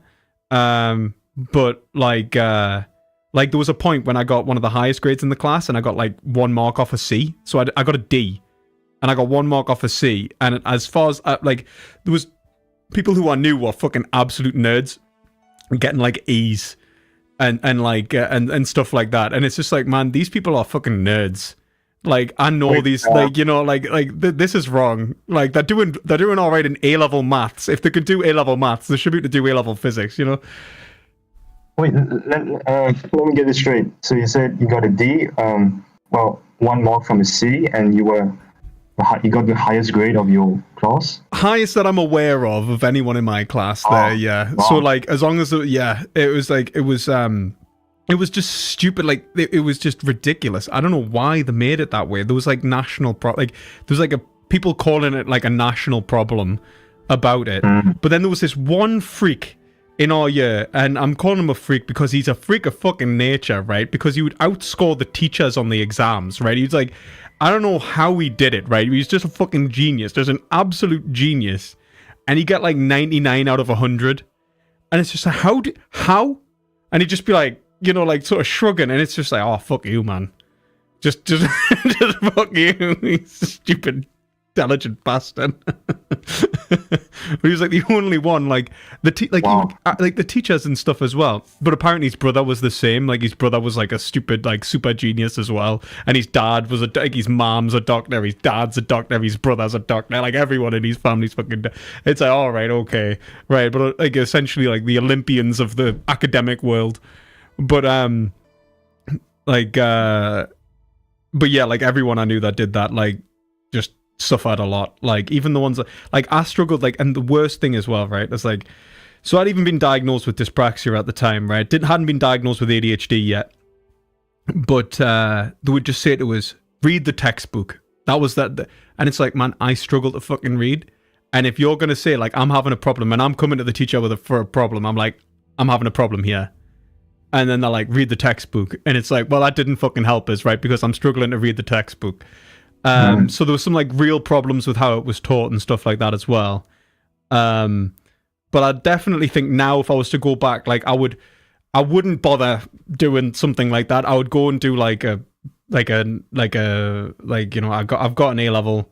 I'd probably do whatever I have to do to just do a sort of university course in it, like, you know what I mean, and just do that's if I did a degree or anything. I don't even know if I'd bother going for the qualification now that I've got, like, you know, I've done philosophy. But you know, maybe if I was doing, like, if I had because I know if you're a professor, sometimes you get money off, and maybe I would do like a degree or something in physics. But I think as an advanced, like as like a a mature student, like, and now that I've been and done like, you know, higher levels of education, I don't think that I would struggle as much as I probably did then as well. That, and maybe hopefully if I get on put something like Adderall, like, you know, like, you know, I think I could be all right, but I'd love to just do physics in general, because I think physics it's incredible. Like, it's an incredible subject. Yeah. Yeah, I'm still like 50% for an A. That's... Oh no, it's disgusting, isn't it? Yeah, it was absolutely disgusting. Yeah. Like so, if you get a C, right? You get or like a B, right? you're getting like 20, 40, 30, 20. like 20, 30%. Like, yeah, like you're passing at like an E is a pass at the way it's graded. So like, I think I want to say it was 15 to 20% for a pass, and then like 30% to 40% was essentially like, it was like between 30 and 40. No, it was between 20 and 30%, I think, for a C, for D and C, I think. And then I think it was like 35% or something for a C. And then it was like, I was at 39. I think it might have been 39 marks. It might have been 40. I'm trying to remember how much what I got now. I think it was 39%. And then, yeah, like an A was like 50. And then like we'll have A star as well, which is like, that was like 60%. It was just dumb. It was just dumb. It was just really broke. I don't know why it was so broke, and this is before all of the people started getting shit grades with COVID and everything. This was like, you know, when grades was going up every year. It was just, everyone was just, and then ended up when I stopped going to that. So like, obviously I've left, the year after I left, basically because one of the teachers just said it's just too hard. And he became the new head of physics. He's like, it's just too hard, and we're just swapping to normal physics. And they swapped the exams, and apparently it's like night and day. Like, there was whole modules of like stuff that we had to learn, like whole like of like quantum stuff that we had to learn that they just didn't even bother teaching. Like, and it's like, why do we have to do this? Like, why does that make any sense? There was I remember they gave us like one of their papers, and we're like, this is misery. Like, why do they get like such, like, because the year beneath us was doing one kind of exam and we're doing this fucking other one, and it's like, I hate you all. Like, why have you done this to us? But was it the teaching environment at that time, or was it like, you know, not enough staff at that time? You know? Oh no. Like, to be fair, like all of our physics teachers, to be fair, I wasn't too happy with the fact that all of our physics teachers were all ex-engineers and no one had actually studied physics. And I thought that was not really cool. Like, don't get me wrong, like, engineers are clever, and I'm not saying engineers don't know physics, but like, this was all about academic physics. So why, like, one guy with a physics degree, do you know what I mean? Like, please, like, just one. Now, one teacher who was an engineer, he was solid, like, he was a good teacher. But it was some really complex stuff, and I think that the environment wasn't great. But overall, I think that the exam itself was just ridiculous. Like, because like clearly, like all the other schools as well in the country, like at 50%, it's like it's a national grade. You know what I mean? Like, so it's there. Everyone's fucking struggling with it, and I'm assuming that people had better physics departments than us. Although there might have been ones with worse as well, because I went to an alright school. So like it's one of those things where like, I don't know, it was rough. It was definitely rough. It was definitely too hard, but I think, like, I don't know, like, you know, I think as well as a 16-year-old, like, it's the jump from that to, like, 16, 17-year-old, it's like the jump from, like, GCSE and the sort of laxed approach, I don't know, like, I could just blag GCSE, like, I didn't even have to think, really. It wasn't too hard. Like, you could just turn up to class, like, not read anything, not do anything. And that's the sort of behavior that I sort of set for myself anyway. Like, I've got ADHD in general, so I'm not like the most avid learner. I've gotten better now. I've gotten a bit like older, and I've done degree and, you know, masters and stuff where you've got to you know, but then but at the time, like, I did not care, right? Like, and I didn't expect to struggle so much. And then in me other subjects, I wasn't struggling. And then in this one, I just felt like I was like, I don't know what the fuck's going on, like, you know. And it was such a huge jump, and I didn't know why it was such a huge jump. And I'm like, why is this such a huge jump? And like, but it wasn't just me. It was the country. So which made us feel a little bit better, because at the time I was like, I'm an idiot. I was like, I've been lied to this whole time, and I'm actually not an idiot. I've even like you know, I've went through university now, but like, it's just at the time it was like what's the word, like, humbling, like you're like, oh fuck. I'm a goddamn moron, you know. Just out of curiosity, how long ago was that particular exam? Ooh, fuck. I guess you like when you were 18, right? Around 18, it would have been, I want to say it was 2012 or 2011. It was 2012 or 2011. I can't remember. Specifically, I'm trying to think. Oh, because you know you can go online, right? You can look at. Oh no, the papers, the past papers, yeah. Yeah. It was one of them. Like, you'd be to find it. It was like, it wasn't, because it would have been. I think it would have been 2011, because it was 30. It was, I was in year 13 at the time. Mm-hmm. No, so that would have been 2012. But it was the mid-year exams, because they had two sets of exams. So and I can't remember what they were called, because the different modules had different names. There was like mechanical physics, and then there was like sort of quantum stuff. And I remember there was one of them that had like a stupid question. It was like, well, not a stupid question, but it was like, it basically, I remember just opening the question, like the booklet up, and like one of the questions was like, calculate the mass of the sun. And like, and I was just like, oh no, like what? And it was like, or like calculate the acceleration like of a satellite falling into Jupiter or something in one of them, and it was just like, oh fucking hell. Well, that's probably not too difficult if you have other variables. Oh yeah, but it's what they give you to work it out was part of the problem. So it's like, so you've got a lot of it was like there was a lot of deduction, like where it's like using like essentially what you have here, work out something which we've not provided you to then use for the to plug and play the calculations, which is fair enough, but it was hard. It was fucking hard. Like, yeah, I'll have to find 2011, 2012. Yeah, you took it in November or in June? OCR advancing. It's OCR. Yeah, it was advancing physics. OCR. Yeah. OCR advancing physics, and then it would be, I think it'd be like 20. I want to say 2012.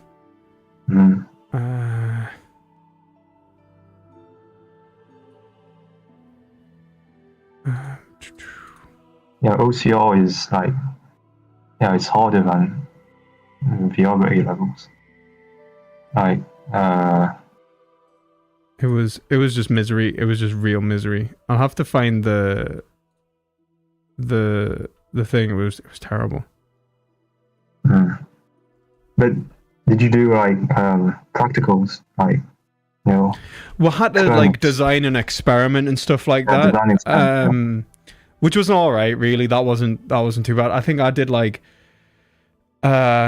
something to calculate the viscosity of liquids or something using a slope.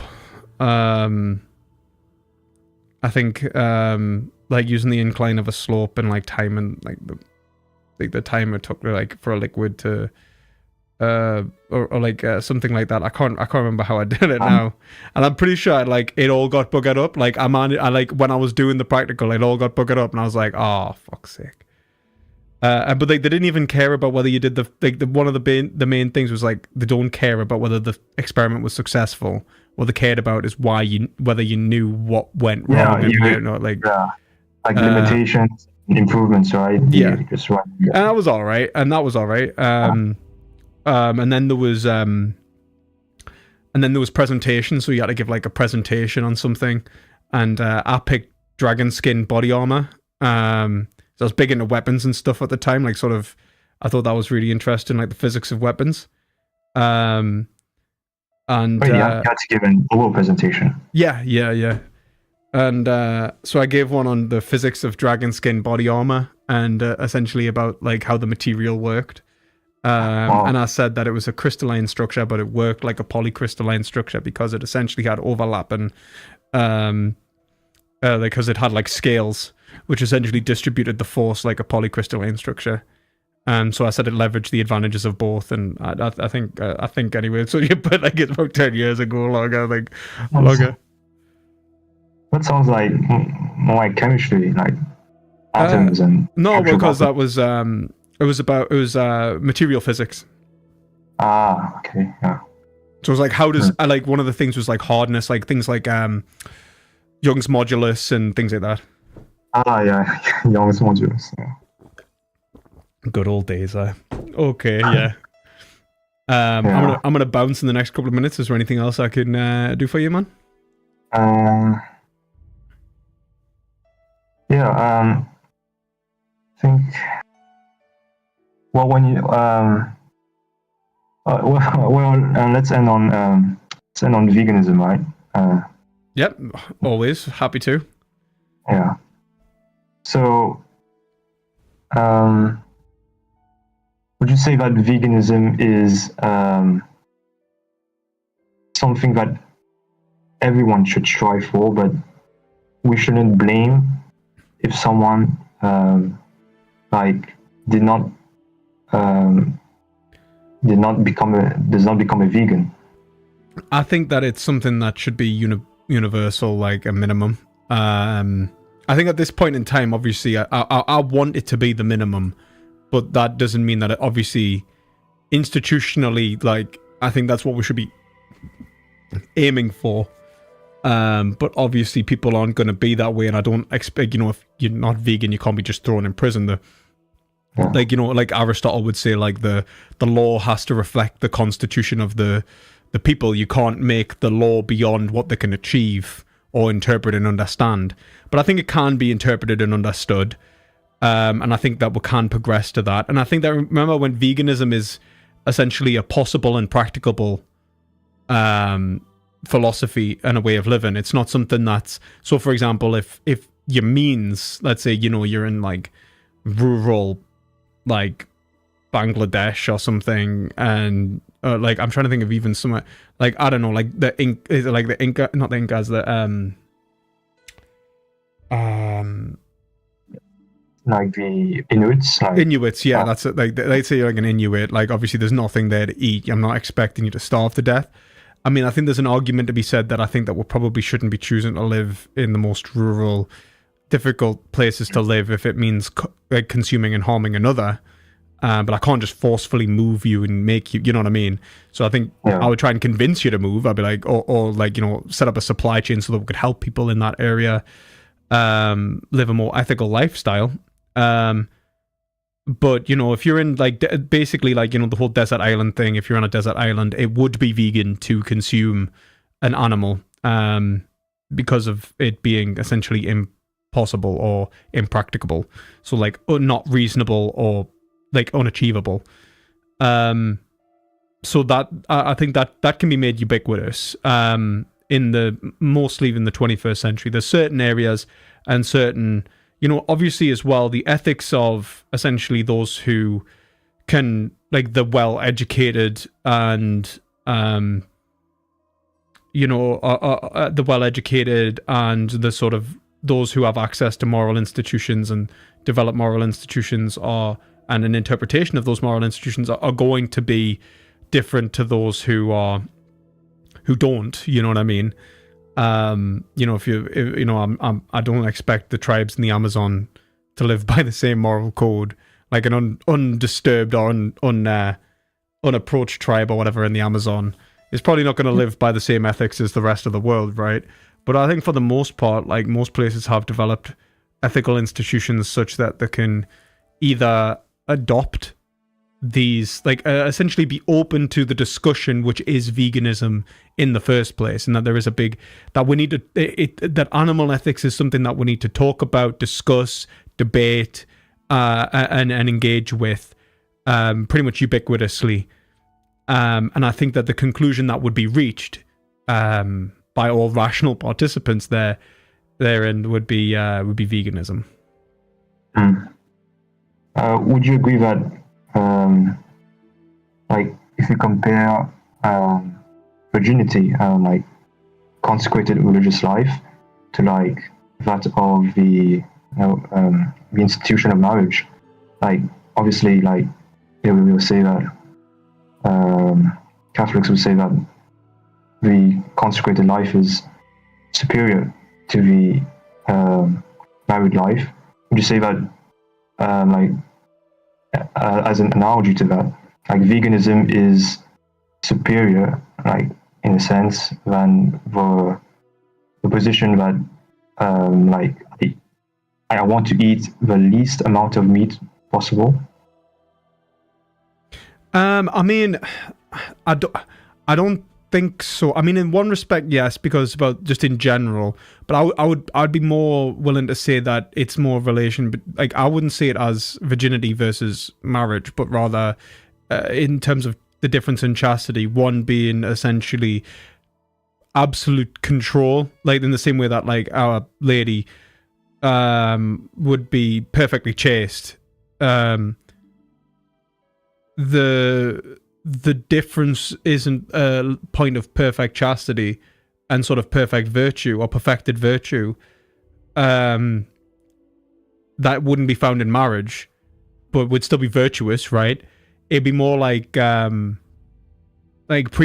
sex, like in the same way that like obviously someone engaging in premarital sex, you know, once or twice, 3 times is better than them, let's say, living the life of a, like, I don't know, like gigolo or something, you know?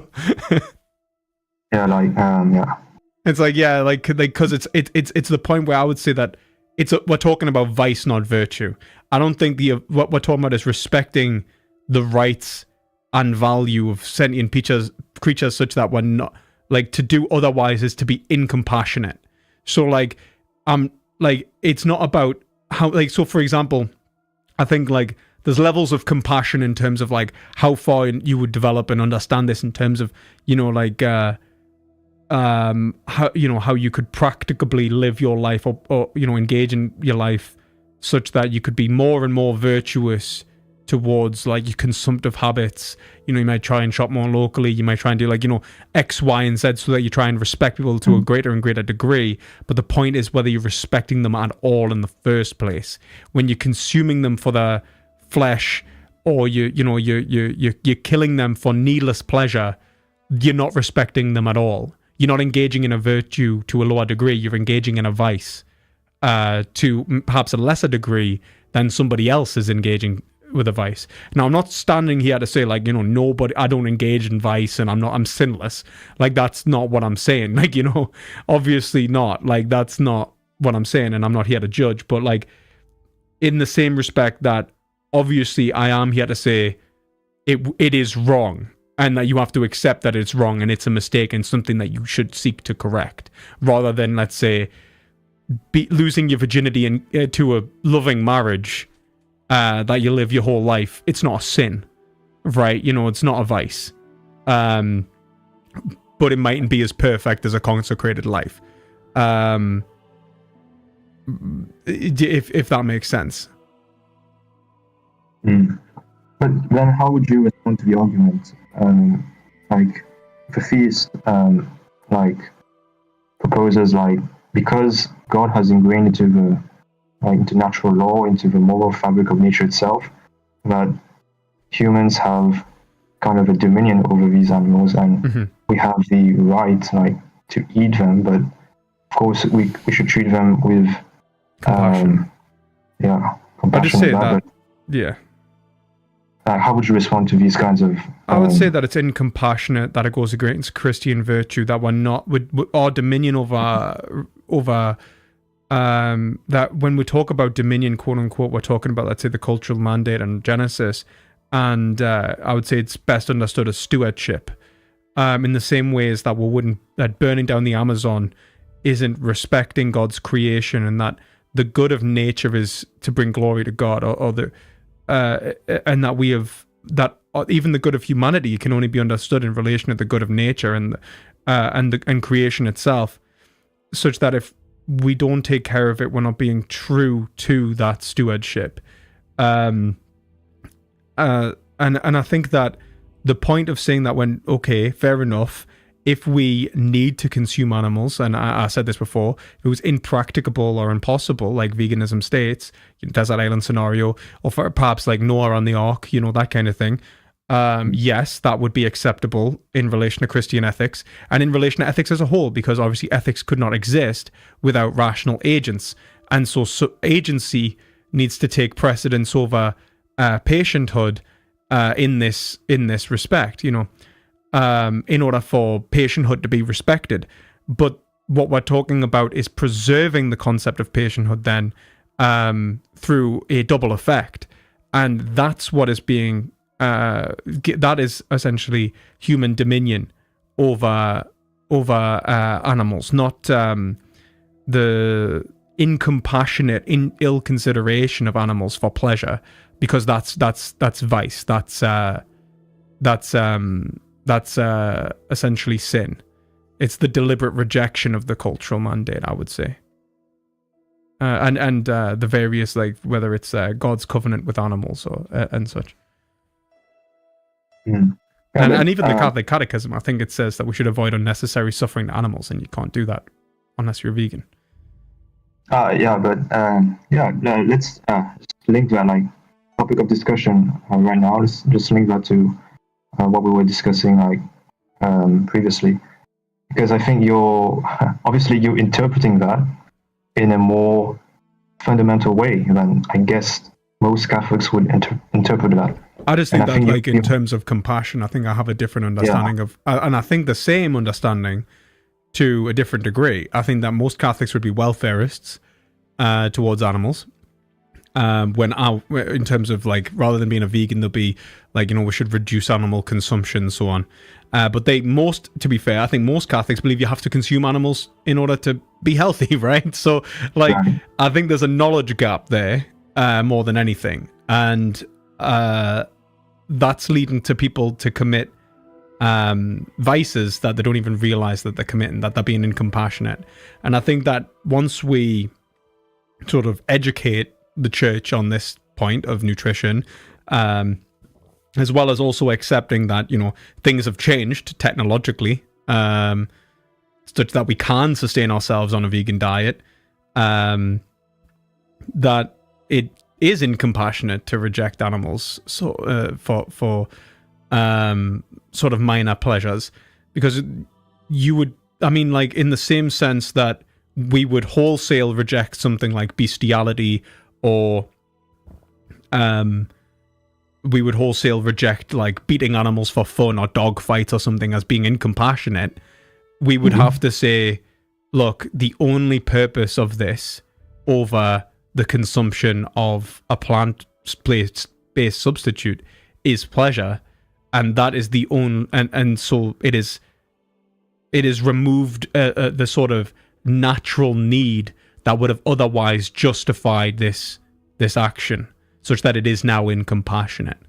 And I just think it's an education issue, not and even like in relation to our sort of current technological sophistication, such that I think that you could have been a person who loved animals and ate them at one point, but I don't think you can now, or in certain situations. Just as I think you can love humanity, but if you're stranded on a desert island and all you can consume is, like, essentially a dead body to survive, like, there's that whole plane crash in the Andes, or like the times when people have there's the famous one of the cabin boy being eaten on the ship and stuff like that. I don't think that these are necessarily the worst horrible people. I think they're in very extreme ethical circumstances, and that's test them a lot more than, you know, some random murderer, right? So like, I think that, you know, context is important. Even if we accept that it's wrong, obviously everyone would accept killing humans, hopefully anyway. Most people will accept that it's wrong, and certainly as Catholics we'll have to accept that it's wrong. But let's say the consumption of human flesh under certain circumstances might be at least, if not morally permissible, not as morally impermissible as it would be in a sort of general context, or as vicious as it would be in a general context, or ordinary context, I should say. And likewise, in the situation now, what we're doing to animals seems to be absolutely morally impermissible. I mean, shit, man, we're killing trillions of animals every year for pleasure. Really, that could be, like, the nutrition of which could be fulfilled by 1/3 of the amount of landmass that we're using. So we're using 3 times as much farmland as we need to use. We're polluting the oceans and the rivers more. 56,000 miles, I think it was. Actually, 35,000 miles, sorry. I think of rivers polluted in the United States from animal agriculture. It's the number 1 cause of ocean dead zones, of deforestation. Number 2 cause of climate change. You know, and then on top of that, you've got 70 billion land animals being killed and trillions of marine animals, all of which could be, you know, as Oxford University showed, could be essentially resolved with 30% less farmland. So, and you know, when you consider that there are people dying of insufficient caloric intake, and we are feeding a surplus of crops to animals, and obviously there's an economic system involved that is unjust here, and, you know, logistics and so on that are involved. But in general, what we can see is that the way in which we are using resources is absolutely inadequate for our moral obligation even to each other. And then that doesn't even consider things like our moral obligation to each other in terms of the existential risk of zoonotic diseases, which come from animals, which you can have a look. And I mean, like, basically almost every single major outbreak or pandemic has been a zoonotic disease. And then you've got, you know, climate change, and then you've got, you know, pollution, and then you've got the psychological disorders that come from that happen to the slaughterhouse workers. Then you have the environment, the working environment of a slaughterhouse, and how it affects them physiologically. The effects of essentially disturbed people living from slaughterhouses, essentially living with the rest of the community, increased rates of domestic violence and things like that, which has been characterized, or catalogued rather. So, like, when you look at the overall harm to animals, the environment, and humanity, which veganism is about, it's for the benefit of animals, for humans, animals, and the environment.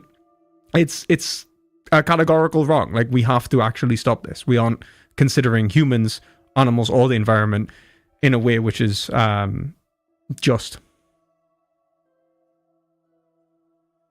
Yeah. Last question, and then you can leave.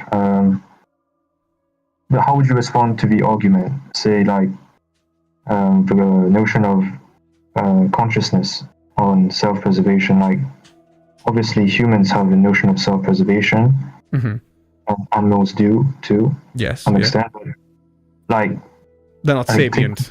They're not self-aware of. Let's take, for example, like me, right? I don't want to die because I have an idea of, like, I like the idea of being like consciousness, right? I would like to feel the way I'm feeling right now forever, right? But I mean, like, you look at it like this, right? Let's say someone does want to die. Should you let them? Would I let them die? So, like, let's say they want to kill themselves. Should we let people kill themselves? Should I let them commit suicide because they want to die? That's what they want. Yeah. Or would you say that they actually don't want that in relation to an implicit desire that they're not consciously aware of? So even though they are self-consciously aware of a second-order desire, their actual desires don't actually. If they were to be aware of what they should want or what they actually want, they would be aware of a desire to live, and that this is actually maybe like a psychological disorder, like depression. Yeah, I think it would depend on his on his or her state of mind, right? If he feels like life is not worth living because it's too hard, right? Maybe he lost his job, or his family left him or something. Yeah. Then I think I would have the desire to say, it's not the end of the road, but should we core, right? like, that's the thing, like, are we at the core, right? I would say, like, because he's a human, right? Mm-hmm. And we share the same human nature. Mm-hmm. I like if you want to use like how Aquinas defines love, right? I love my fellow neighbor, so I will the good, right? Will their good, like, it's the same as you will your own, yeah. Yeah. So then I would not want, and I will make it.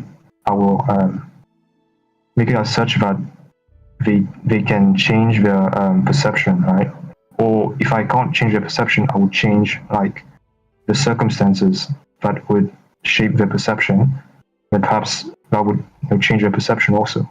But why? Like for animals, why is it that, like, what I'm interested in is that when you say that, that, like, in reality, what you've pointed towards then is separate.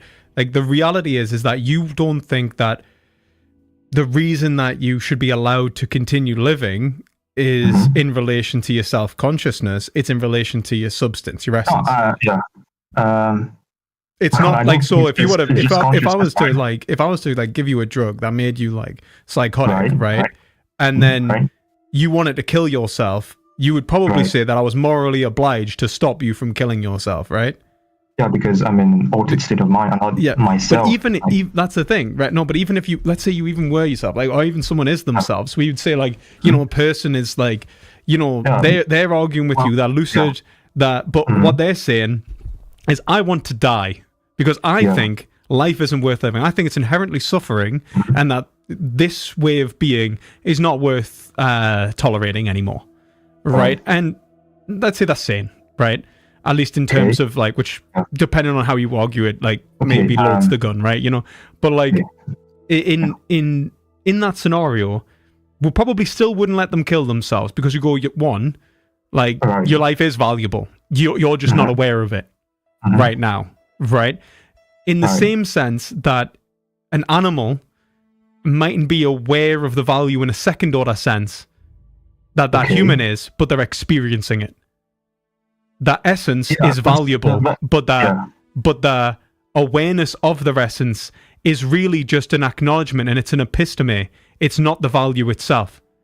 And that's the point of, like, and I think that the only way that, and then let's sort of preempt this, because I think that what you would likely say is that, but what we are valuing is the awareness of the sort of substantial difference, such that you can be aware, so that the person could potentially be aware of their own good.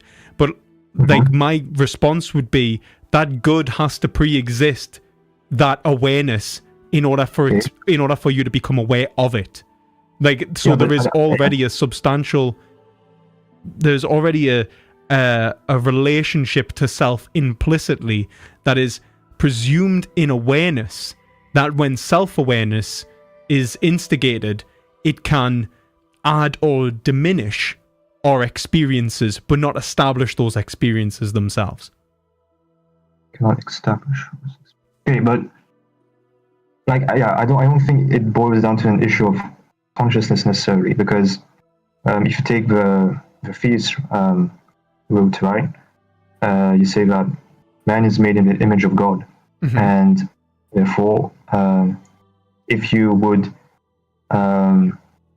like not do anything, right? Let's say someone is sane, and maybe he has like bouts of depression or something, and he wants to commit suicide, then I guess the theist would naturally feel obliged to stop him, right, from committing suicide, because he is made in the image of God, and we are commanded to love each other, right? Yeah. But in the case of an animal, right? Yeah. I do think animals have some sort of awareness, and perhaps self-awareness too. But I mean, the level of consciousness of a human being, right? Like, it's far greater, yeah. I don't think like like that's why Aquinas, right? I think he distinguishes between like plants and animals and then human Yeah, beings. but I right? mean, like, 100%. I mean, like what we have is the animal soul versus one. I think Yeah, the but animal soul and the the- human soul, from an Aristotelian point, I think there's a great book on this. I haven't got long left, which is why I'm going to have to quickly just sort of answer and go. I just want one more point. Yeah. But a great book on this is Alistair McIntyre's Dependent Rational Animals. It's not a hard cutoff. It's a sliding scale between animals and humans, and even seeing humans as like the sort of final end of this. There's a point in which when we're talking about pre-linguistic animals and linguistic animals, like what we're talking about higher levels of communication and self-awareness, which is important for agency. But my point is to say that agency derives its value from patienthood, and not the other way around. Patienthood is in general that is agency is an awareness of our own patienthood and taking responsibility for that, which is why we're able to direct our own flourishing, which is why we are made in the image of God, as you might say. But that God acknowledges that animals have their own good, and why Aquinas would also say that we also have to care about the good of other animals. But he doesn't believe that we can live in a loving, like animals can like essentially have agency and have a loving relationship and so on like that.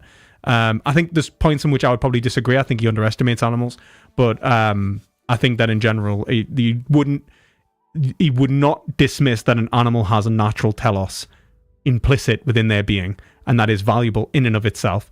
It mightn't be as valuable as a human telos in relation to establishing teleology and ethics. For ethics to work, you have to respect essentially agency over patienthood in order to respect patienthood. But ultimately, the reason why agency is valuable is because patienthood exists. Yeah, very last point. Do you think that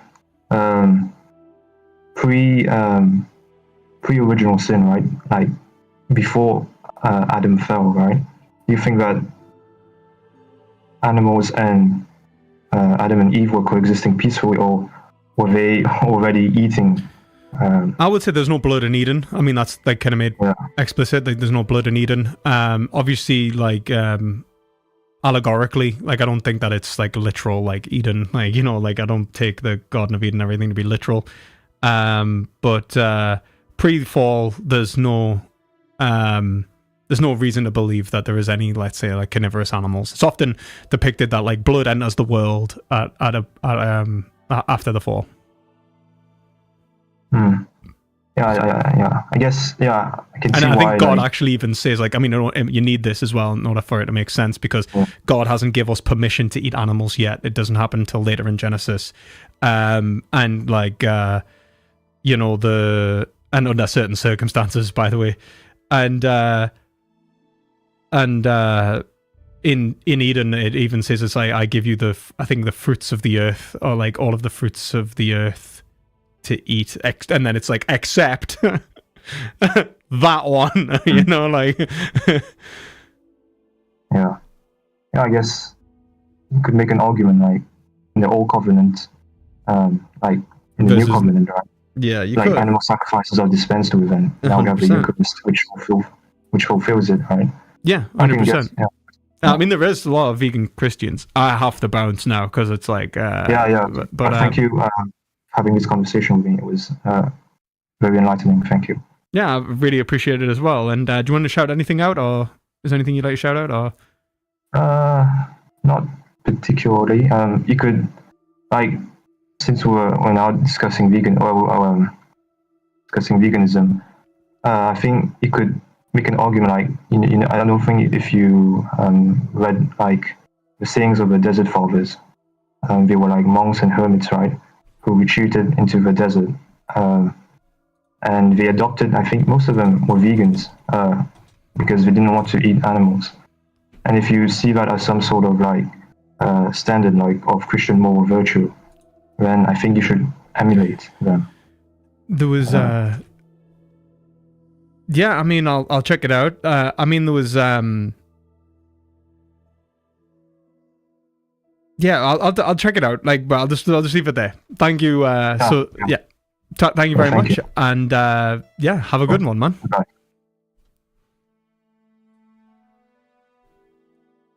Okay, right. So that was actually a really nice conversation. Thank you very much, Ryan. Really appreciate it. Thank you for coming on. And I'm gonna bounce now, guys, because I've got to go eat. And my girlfriend is also waiting on me to eat. She said she would wait for us, and I'm like 20 minutes late now. So I hope you all have a lovely night. As always, try to gain some perspective and check out the free webinar of how I suggest you begin your philosophical journey and what to avoid on your philosophical journey. It's totally free. Check out the link in the description. You just got to put your email address in. And there's also a free downloadable PDF so that it gives you a reading list of how I suggest learning Western philosophy, and you can tick it off as you go, you know, from in metaphysics, epistemology, ethics, and politics. So that should help you out. Right. Have a nice night, everyone. And as always, try to gain some perspective.